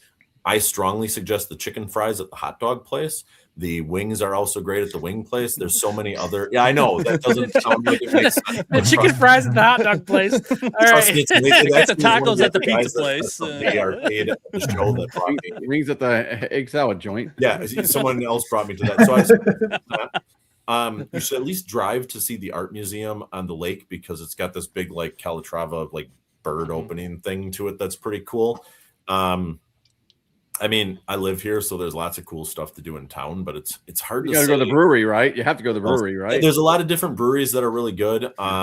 There's the ones that stick out to me are Third Space Brewing and Broken Bat Brewing because we have games at both of those places. But isn't Miller there? I mean, Miller's the.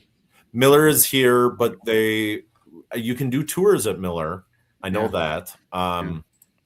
Yeah, there. I mean, there's a bunch of stuff. There's a lot of the places that are going to come in have places in town. So like the Garcade is a place that has about 150 games that you can go visit and you can play games there. They'll be at the show too, but you can still go and visit them. There's a weird place called the Domes that if you like plants, it's like indoor greenhouses that are made of 3 domes that are weird and falling apart because they were made to be there for like 10 years because Milwaukee does stuff weird sometimes, but like they're like a landmark of Milwaukee, so they're cool. Yeah. If you've got an extra day, I would honestly definitely suggest if you like roller coasters, going to Six Flags Great America, which is about an hour south of the city, which was my old place where I worked. Yeah, been there. Yeah. You got some really good rides, and yeah. Originally where Batman was. Yeah, first Batman ever. That's Yep. That's what I used to operate when I was not. I probably was on there. Yeah, if When you I went was a teenager. 2001 to 2003, it's actually like equally likely that I'm the one that strapped you in as anybody else because we did not have a big crew and I was there all the time, 60 hours a week. Oh wow. Yeah, I loved it. I really did, and so I'm actually wearing my my Cedar Point Mantis shirt right now. Oh, there you go. World stand-up roller coaster. I was on that. I've been on that one too. Yeah. So I've always been interested in that industry, and I don't think this is sharing anything out of turn, but the park president and a couple other people that I know down there are huge fans of the show, and so like we announced our dates this year, and he was like, "Oh, that's opening day. I'm gonna have to see if I can sneak away." I was like, all right. So I can't imagine that he'll actually be there on that day, but sometimes they open for like buyout the weekend before or something like that. But yeah, it's a great park. I always remember because Great American and Cedar Point always had actually a very big arcade. I think like Cedar Point had like the almost history of arcades, and I remember seeing that time travel, that 3D. Yeah, the Sega thing. That's where I would go to see like the craziest, newest arcades. I don't know if they still do that. Hercules pinball machines there.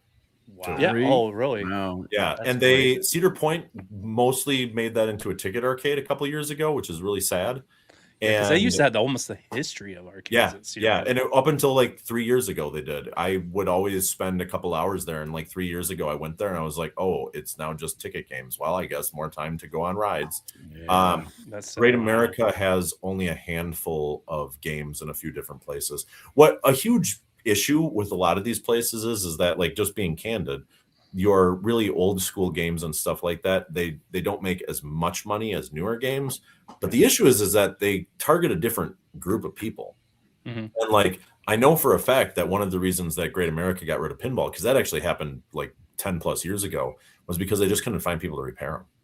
And it's like, I was literally like, I'm right here, guys. Like, you could pay me extra. I'll come repair the pinball machine. Isn't Stern and all the pinball companies right there? Yeah, but they're not going to show up to repair games, and like theoretically, the games are going to get played more than anywhere else. So, the only game that I remember sticking out to me at Great America last year was they have like a Guitar Hero and a couple games like that, but they have a Class of '81 that sticks out in my head because someone redid the monitor with a computer monitor that is the wrong aspect ratio. Oh no! Michael B would just lose his brain. And it does not fully fit in the thing. Oh no! And I'm like, why did you do this? Like, it looks so oddly stretched, and there's like holes in this. Like, I've used LCD panels on some games that we made a series of games that we call them arcades, OU arcades, and they are original boards, but the games are only 2 feet deep.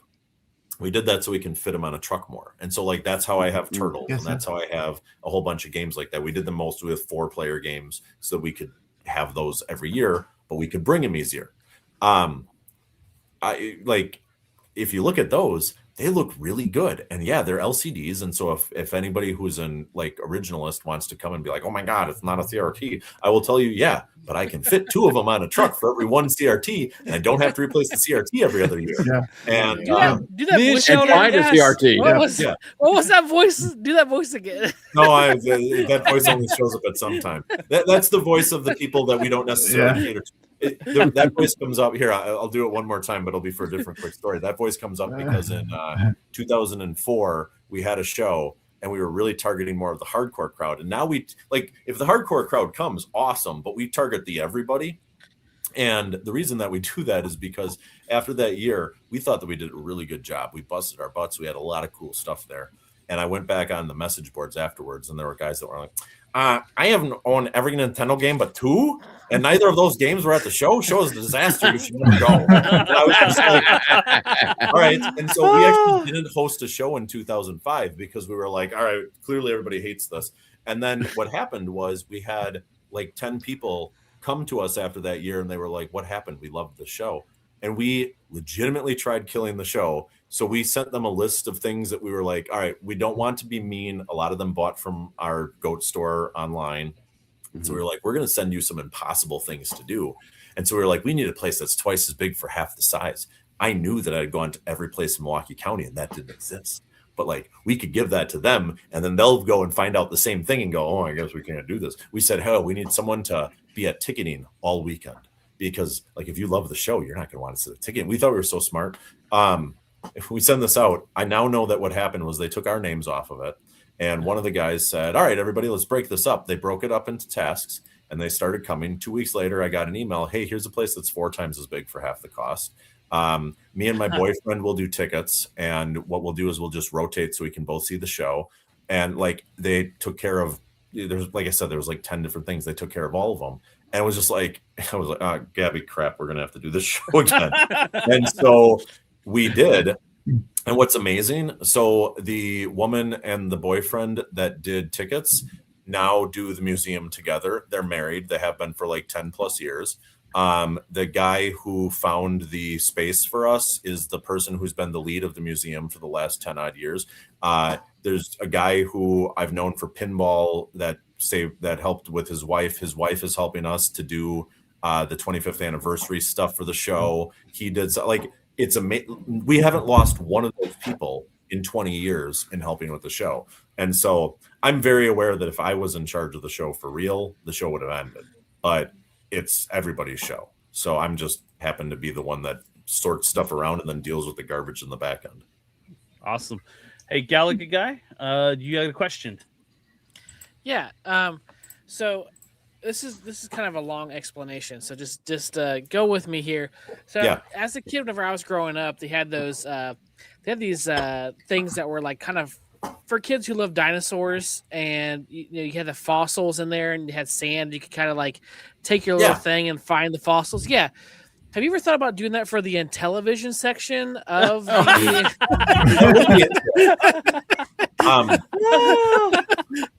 So if we're making fancy, I can tell you that in my years of having sold games online, the two systems that I'm always dumbfounded by have been the Intellivision and the Odyssey. The Odyssey we don't really get stuff for, but the Intellivision is the one console that we've reverted to selling games for as low as 9 cents a piece just to try to get rid of them. See, they're wanted. They still want them.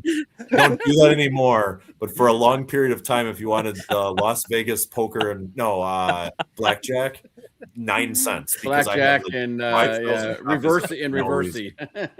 That's hilarious. Well, it's a running joke. Stockjack thinks this is the greatest console ever made, and where I was like, "What are you talking about?" But he got this Intellivision guy. He's in our chat. He got him on the show and became one of our more popular shows. So we're dumbfounded too with about anything. Here's the thing: is that everything is kind of somebody's favorite. I mean, I started the show because of the Atari Jaguar, and realistically, was it the best console ever? Like, numbers state no, it didn't sell that much. So like, you can't.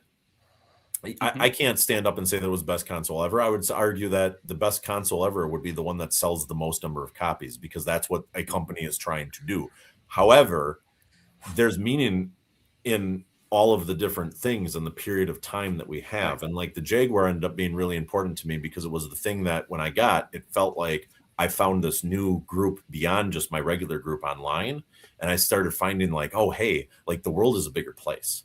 And so when I pick up a Jaguar game to play it, like some of them I plug in and I discover, wow, this is terrible. And some of them I plug in and I go, oh my God, this is like, it brings me back to talking. Like I remember when I was playing Super Burnout and I was asking people online, hey, how can we make sure that we're doing like the best time on this track? And then we all talked about it. And like, I'm not good at that game anymore, but like, oh, that was a really fun moment in life. And like nostalgia is an interesting thing because like on one hand, you really don't want to go back. Like I am 100% certain that the world is a much better place today than it was 40 years ago. There is like so many advancements that we've actually made and stuff like that. Is there reasons to enjoy some of the stuff in the past? Absolutely. Can we put that in a modern lens? 100%. And that's how I like doing it, is that I can remember what great times I had in the past, and then I can share that in the future with my kids or with my friends or with whatever. And that's where the real magic is. Absolutely. That's a great way to put it. And so I'm sticking up for the Intellivision now. Thank you. I appreciate it. And for the record, Astro Smash is great. It's a great game. Yes, it is legitimately awesome. All right. Well, this is part of the show where we give something away. And our classic, Dan, is the pickle. Oh, you ready? Yeah, Here we let's go. do it. So tonight we have our yodeling pickle. I don't know why. It's just a thing. So come on, everybody, put your hashtag pickles in for the famous yodeling pickle. Dan, you can do it too. You can put it in if you want. I don't even understand. Oh, like none of us do. I'll let someone else have it. I'm sorry. I'm like, I don't understand what's going on. I love that people are saying Danky Kang. We should have put Danky Kang. People know what's up. People here know what's up. Yeah, it's just a fun thing we do every week. We have this thing here. It's a yodeling pickle. Full screen Stockjack so we can show it I'm doing off. it right there. There you go. And that and you looks just proudly inappropriate. yeah, I know. That's why we give it away. But anyway, it's He turned into yodels. a big hit, and there you go. Anyway, there's the yodeling pickle. Dan, Somebody you can got to win it collect tonight. them all, man. You got to collect them all. You got like 6 or 7 of them, man. I'm not sure that I'm old enough for this. Remember, we took the goose off Banky Gang for this exact reason. There's a motivational pickle. There's a mystic pickle. There's a Okay. Party Dad pickle. The Dad dad joke joke pickle. Yep. dad joke pickle. For some reason, Stock Jock got a really good deal on these, and He bought a just pallet of them. he bought a pallet of them. And now we have to give them away on the show, and people That's seem to hilarious. love them. So I honestly Alright. think he made a Wow. deal with someone, and he was like, they're like, I don't have any money, but I have these pickles. And he's like, all right, Yes. I'll figure out what to do with them. Oh boy. Well, y'all know my puppy stole mine. Yeah, That's yeah. right. Puppy stole the Yeah. pickle. oh, did he? Yeah. Yeah. He took it. Well, yeah. like a Brian did a personal problem. short, and he plays the pickle, and dog just barks at it. Went nuts. Absolutely loves the thing. Yep. And next thing I know, he carries it around everywhere he goes. So. Oh, man. My dog would do. The All right. same Well, thing. while we're waiting on people to draw, any final questions for Dan? I hope we're not holding you too much, Dan. If you have to go, don't hesitate. So let us Real know. quick, and maybe you already talked about this because I was out of here for internet issues. Your vendor section, what I'm talking about are the people that bring all their own, stuff. It's pretty substantial, isn't it? Yeah, we have somewhere around, I think that our thing says 450 vendors, which is accurate. Wow. The vendor hall is roughly, sorry, doing math in my head real quick. I think it's 135,000 square feet. Wow. So, and this is the other thing that's crazy about us. Most normal healthy shows are at least 50% vendor hall. We're like about just over 1/3 vendor hall. And so it's everything. And like one of the other things that you see with us, and like this is not exactly on purpose, but it kind of is that we don't have a bunch of like big corporations in there for the most part. We've kept our prices shockingly low because our goal is to make it so that those people who have what they want to bring in, like what they can show and do. Suddenly I realize that my laptop isn't plugged in. We want them to be able to bring in, making sure it doesn't die. There you go. We want to make sure that they can bring in those things and have them at a reasonable rate. And so like our vendor hall, I think starts at like $400 for a small booth, which for a 36,000 person convention is like That's unheard of crazy. affordably. That's crazy reasonable. Yeah, especially because like your ticket to the show, a vendor booth ticket comes with a $160 ticket. So True. it's very reasonable for that. Our vendor hall is sold out. If you want to be a vendor, do sign up for our vendor hall. What's it called? Our vendor hall mailing list, or not mailing list. Do go and apply to become a vendor. And if we have a place open up, we'll tell you. Otherwise, next year we are hoping to be able to expand the vendor hall some. And if that happens, you'll be one of the first ones. But yeah, it's chock full of basically, again, any type of gaming that you're looking for. Last year, I bought a couple Magic the Gathering cards. I also do that. I've stopped every so often I buy a Switch game for myself, but they're all stay unopened because I just don't have time. My brother-in-law jokingly refers to me as the dealer that doesn't do the drug because I don't ever have. I bought you gotta take time to play, man. When the PlayStation 5 came out, I was really excited because I played God of War from 2018 during COVID, and I was like, oh my God, God of War Ragnarok, yes. So I bought one with God of War Ragnarok for the show shortly after it came out, and I am currently 8 hours into that game, and that has been a 4-year process to get 8 hours in. So I just beat Red Dead Redemption, so that is how it is. But yeah, if you want any video game from starting with Intellivision and even before and running all the way up to whatever's modern that you want, you can get it in the games or in the video in the vendor hall. People that handcraft stuff, people that make pop culture items, artists. And then we have artists too that are really unique. We have like Brian Colin, who's the creator of Rampage, comes to the show. We have writers, we have a tattoo artist, we have We have Magic the Gathering artists. We have all these different people, and so there's lots of stuff. I have stuff behind me from Tad Stones came to the show one year. He's the creator of Darkwing Duck.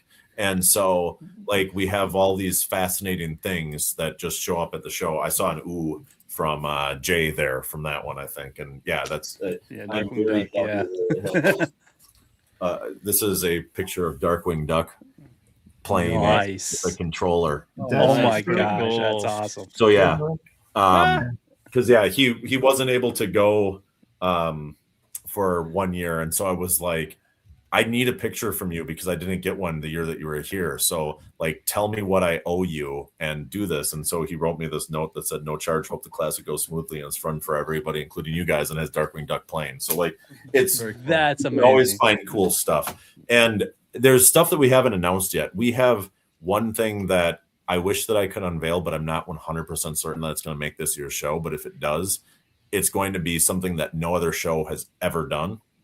And it's going to be really, really cool. And I'll leave it at that. And it is arcade related. If I'll see if people can guess from this, but it has to do with a job that I should say, I'll give a hint, but I won't confirm anything after this. It has to do with one of the places that I worked at, but it's not from them directly. So that's your hint. If anybody wants to go and try to figure stuff out, he's bringing back Chuck E. Cheese. I will neither confirm nor deny anything like that. It's the rat's going to be here. The animatronics. Yeah. I would never say that is what it is guys. or what it's not.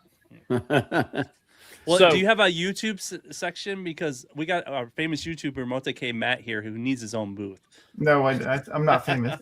Actually, there's half the people on this panel have more stuff than I do. No, so, and actually, I guess that this is a good thing to share here. What we do is that if you want to come to the show and you want to show something, we don't generally have people that come in and are just like, filming or whatever. We don't really do anything for them because if we did, we'd be broke. Mm-hmm. But if you want to come in and you want to set up, like, let's say everybody brings in 3 arcade 1-ups and there's an arcade 1-up of 15 games all in one area. Yes, and you guys are like, hey, this is our section. We will make space for that and stuff like that. We'll work with you to do that. And so we know somebody. Yeah, we know somebody that's are you one of our normal castmates here? You just couldn't make it tonight. Yeah, well, and for real, like that's how we do stuff. People that come to our show, one of the benefits that they have of coming to our show is that you see, like, oh, this is set up by a bunch of individuals. Like I said, like when you have that 10-year-old kid featured, you're like, oh, I could probably do this. And so what happens is after the show, we get a ton of people that are like, oh, so I was at the show and I saw this. Can I do this? And our answer is always, yes, come on in. And so like the other thing is that sometimes people will write and be like, oh, I had this idea. Have you ever thought about doing this? And my answer is always, no, but we'd love to. Do you know anybody that can do it? And half of the time the person is like, I could do it. And then that's just how we start things. And we bring everybody in. And my role now really is like, I almost look at it as a business consultant because I work with people behind the scenes to figure out how to present themselves at the show in a way that's going to be positive and that everybody like has a good time with. And that's really my goal, is to make everybody put their best foot forward and, grow. That's why, like, I was like, heck yeah. Like, honestly, yours is the only show that I've ever been on without me being able to do a whole bunch of homework before. So I was like, oh, I hope I'm not stepping into something stupid here. And that's not been stupid. Thank you. Appreciate that. It's why, like, I'm like, yeah, if I've got time, I'm gonna say yes to everybody. So sweet. We appreciate that for sure. Yeah. Can I hit the draw button there? Hit this. Draw it. Draw it. Good luck, everybody.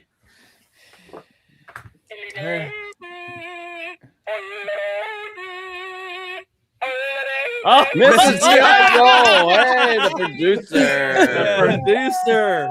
Guess what? I have your address. I'll send it up to you. Congratulations. Congratulations. Vehicles are coming to Michigan. Yeah. All right. I know we probably got to get going. I got one more quick question. Well, I don't know if it's quick or not. And maybe, again, you may have said this. I'm sorry, I was out for about 10 minutes. Oh, that's fine. You said Stern. Are any other big names going to be there? Jersey Jack. Last year it was Stern, Raw Thrills, Namco, Jersey Jack, Spooky Pinball. Spooky Pinball actually started because of our show.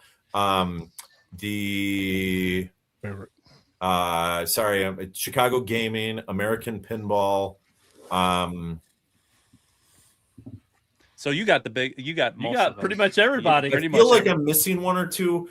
Skee Ball hasn't been to our show. Baytech Amusements, I should say, who does Skee Ball, hasn't been to our show for a few years, which is the weirdest because they're in Green Bay. Arcade. They were just at Pinball Expo. I was there. Everybody, no, Yeah. you're thinking of American Pinball. No, Skee Ball was there. I interviewed him. Were they really? Yeah, I have an interview with him. Oh, I Yeah. missed that booth. It was just a home version of their Skee Ball. Oh, that. Yes. Didn't get funded. He said, "Oh, that." They don't sell. I don't get why they're doing it because like they're so. It small. didn't get funded. I did a had video with them. I had someone offer me one for $500 because they were like, "Yeah, no one ever plays it," and I was like, "I don't know what I'd do with it." And it's like a $5,000 game. I love Skee Ball. Don't get me wrong. I just don't understand. Like the difference between the home version and the actual arcade version is barely anything. So just pick the arcade version. So yeah, but like just about everybody comes out and does something. Quarter Arcade's gonna be there as well. You said Which one? Quarter Arcade. So technically how I usually say this, and I should preface this with everything, is until it's on our site, it's not 100% that it will be there. So don't necessarily expect it. But I will simply say, I know that I've been going back with Quarter Arcade back and forth, and they have sent me booth layouts. So like, I would expect that one will come in, just like all these other ones. I was literally talking with Stern Pinball earlier today about what's going on and stuff like that. I hear that they're coming out with Pokemon Pinball, which would work really well at our show. Yeah, that's what I was gonna say. You gonna get a Pokemon? You gonna get one of these? Or? Last year we had 20 AD&Ds at the show. So I would expect that if Pokemon is their current release, that we would have a similar number. That's dope. Do you think that's a good choice for them? And a lot of people are thinking this is going to be nuts, and they're just going to sell out because Pokemon people are crazy. That's in the way of the release. I think that it's a really good one. Yeah, I think that one of the biggest things that's an issue, and like it all depends with how you have like what your locations are. But we have a Teenage Mutant Ninja Turtles that's at 3rd Street Market Hall, and that's not necessarily everybody's favorite pinball machine, but it does gangbusters there. I love it. So okay, yeah, well, and it does gangbusters there because people are like, heck yeah, turtles. Yep. So, and it's fascinating. We have a World Cup Soccer from '94 there that like does better than modern Sterns, and I'm like, all right, whatever. I guess this game is bolted to the floor here. Hot Wheels is another game that does really well, and so my gut is that in the right locations, Pokemon Pinball is going to be crazy because it's going to be the type of thing that you have kids who are 10 or 11 years old who have not played pinball that say, I would like to try that. And so one of the things that I feel like all pinball can sometimes get in a rut with is figuring out what the 50-year-olds are going to buy. And like, and like, don't get me wrong, that's a really important business strategy. Like, hell yeah, I met Ernie Hudson because I came up with Ghostbusters Pinball. I love that strategy. The flip side of it, though, is that if they want to continue doing this, they need to have themes that cross over enough that young kids can play. Yep. And I don't think that like Led Zeppelin is a game that 10-year-olds that are like, I got to go drop a quarter in that, or Rush, or Munsters, or Ghostbusters. Even like most of those are not stuff that's relevant to the current age. Pokemon is so relevant that I think it's going to be just amazing. Baby Shark, the game would be great. I want Muppets still, but that's because I'm almost a 50-year-old man that I was just talking about. But yeah, I may have literally said to the guy today, like, yeah, if your next release is Muppets, we'll also be getting one of those. And he laughed and he was like, well, Transformers is supposed to be the next one from Stern, and that's the one I'm really looking for. Here's my rule. So like I said, I used to work at Six Flags. And I will tell you that what we always used to say at Six Flags is, like, so many people think that in the amusement park industry, oh, they have a 3-year plan for rides and a 5-year plan for rides. No, we don't. And so we would always say, don't think that it's actually going to get built until parts arrive in the parking lot. And then I kid you not, one year we had a roller coaster parts arrive in the parking lot. Maintenance started refurbishing it. And after that happened, they went, let's send that one to Great Adventure. And so they packed it all back up. And oh, no. And so we said, all right, don't think it's actually going to get built until we've actually got it erected in the park. So I always do the same thing with like pinball and stuff like that.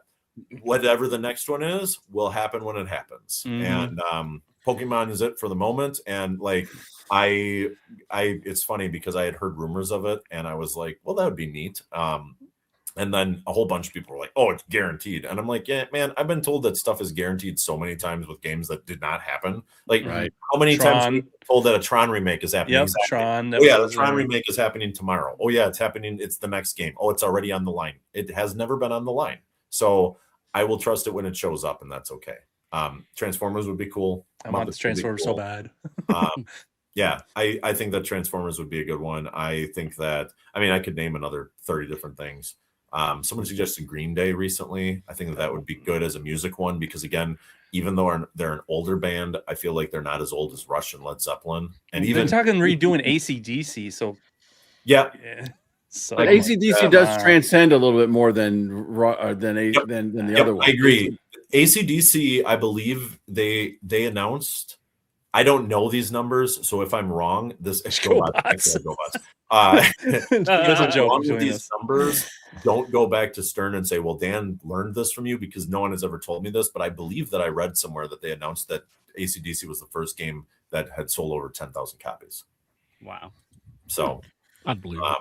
I would believe it. Like, well, the first game for them that has sold over 10,000 copies, and like that was a great game. Yeah, there's a whole number of different things that I think would be really good. I feel like a new Lord of the Rings would be really good. So, and I don't mean the old design necessarily, although that too, but like a fully new Lord of the Rings would be great. There's a lot of different stuff that I think would work. They could go with. Absolutely. All right, guys, we have been talking for 2 hours. I'm sure everybody's wow, tired. I can't believe you stayed with us, Dan. We appreciate Yeah, thank you Yeah, so we much, do. We really Dan, do. for hanging out with us. So hold on, let me just say this at the end. So I stay with people like this because at the end of the day, the reason that we do the show is because of people like you guys who are willing to share about it and are willing to come here and to like talk with me about it. And even if you're just telling people like, "Hey, this is worth going to," if we don't have people that do that, I like the show is not really anything. I've told people, and this is true, that if it wasn't for people like you guys, the show would be me standing in an empty room with some broken pinball machines. The reason that the show is what it is because people like you build it into that. And so thank you guys for allowing me to do what I do and for coming to support that. And I hope that for anybody who has not been there yet, that you see the show for what it is and that you really love it for what it is. Yeah. And if you don't, Pinball Expo is a great show to go to, and so is California Extreme, and I can tell you all the other shows that are also great to go to. But like I said, I think that if you come in with the right vibe for our show, there is a reason that a lot of people are like, "Oh yeah, that's the one that I don't want to miss." And I was gonna say, I really have a feeling that we're probably going to end up making this a put it in the rotation quite a bit more often than others from guys like PD7 and Thumper Squid. Those guys are in our. I hope we live up to it. And and for real, if it isn't you guys, there's no reason to do this. So thank you. Yeah, I had done a show where we were going over different conventions to go to, and overwhelmingly, James hates everything. He's in the chat too. People are like, "You got to go to Midwest Gaming Classic. That's the one to go to." Menace. Mm-hmm. Yeah, it's like everybody. Like I said, it is a different vibe and it's unique. There's a number of people who do other shows, and don't get me wrong, I love every show that I go to. I have never been to a show where I'm like, "Oh man, I would rather not be here." Well, okay, the exception is C2E2 because that's just a vendor hall with a bunch of people doing signings, and that I was like, this is very strange and not what I expected it to be. But like any gaming show is worth going to. The people putting it on are working super hard, and I love all of them. But like I said, ours is just the uniqueness of having everybody come together the way that they do. When you guys come in this year, if you guys see it and are like, "Hey, we want to take part next year," the answer is yes, and we can talk about what that looks like in May. And that's what we do. We build a community that we want to persist, and without you guys, we can't do that. So thank you. No, thank you. I'm coming from North Carolina. I know that Matt's coming from Oklahoma. Stock Jock's coming from Florida. Chaotic's coming from Georgia. So I mean, we're coming from all over just to check this out. So we're excited. Well, I tell you what, after the show, shoot me an email. Like, give me a few weeks first so that I can of course. and then come back to life. But after I have arisen, give me an email and say, hey, let's talk about it. We'll tell you what we thought was great and what we thought sucked. And when you say something that sucked, I'm going to be like, cool, don't really care. That was someone else doing that. But I will be very curious to hear what you thought ruled. So there. Awesome. We All right, appreciate great. you, Dan. Awesome. Yeah, we do, Dan. Thanks. Yeah, thank you. Looking forward. We will see you in Milwaukee in April. I'm going to come and find you, brother. I'm going to come. And I'll be around. So Yep. No, you just have to Probably play buy whatever Ninja merchandise Turtles. going on. Play Ninja Turtles and be Donatello, and then he'll just appear and Yeah. it'll just come out of the way. That's my guy. You have to leave Donatello open. Yes, Okay. you gotta leave that Why open. would you do I'll be that? Raphael. And then Yeah, I'll you'll just be the playing. crappiest one. Leonardo's second because he's got the swords. Yeah, it was all about the reach, and was honestly, all about the Donatello reach. is All still my about the favorite, reach. But I figured that my quarter would go longer if I used the one with the longest weapon. Yep. So, There you which, go. by the There way, you go. is not how the game works. But that's No, how my but it's in your mind. That's That's how your brain not- works. Well, Hey, if it you're worked on watching the original replay, Nintendo's game What? or Turtles game on Nintendo. there you go. That's true. All right, if you're watching the replay, hit that like, hit that sub for us. We're on the way to 1,000 subs. We're going to give away a lot more stuff when we hit that. So, yet again, Dan, thank you so much. Yeah. And hopefully we can get you back on at some other time. Awesome. After the show or whatnot. Maybe we can work that out. But I really appreciate you taking the time to hang out with us. So, thank you so much. Absolutely. Chat, Yeah, thank you thank for you, hanging guys. out. And we will see y'all next week. Peace. Good night, Peace out. everybody.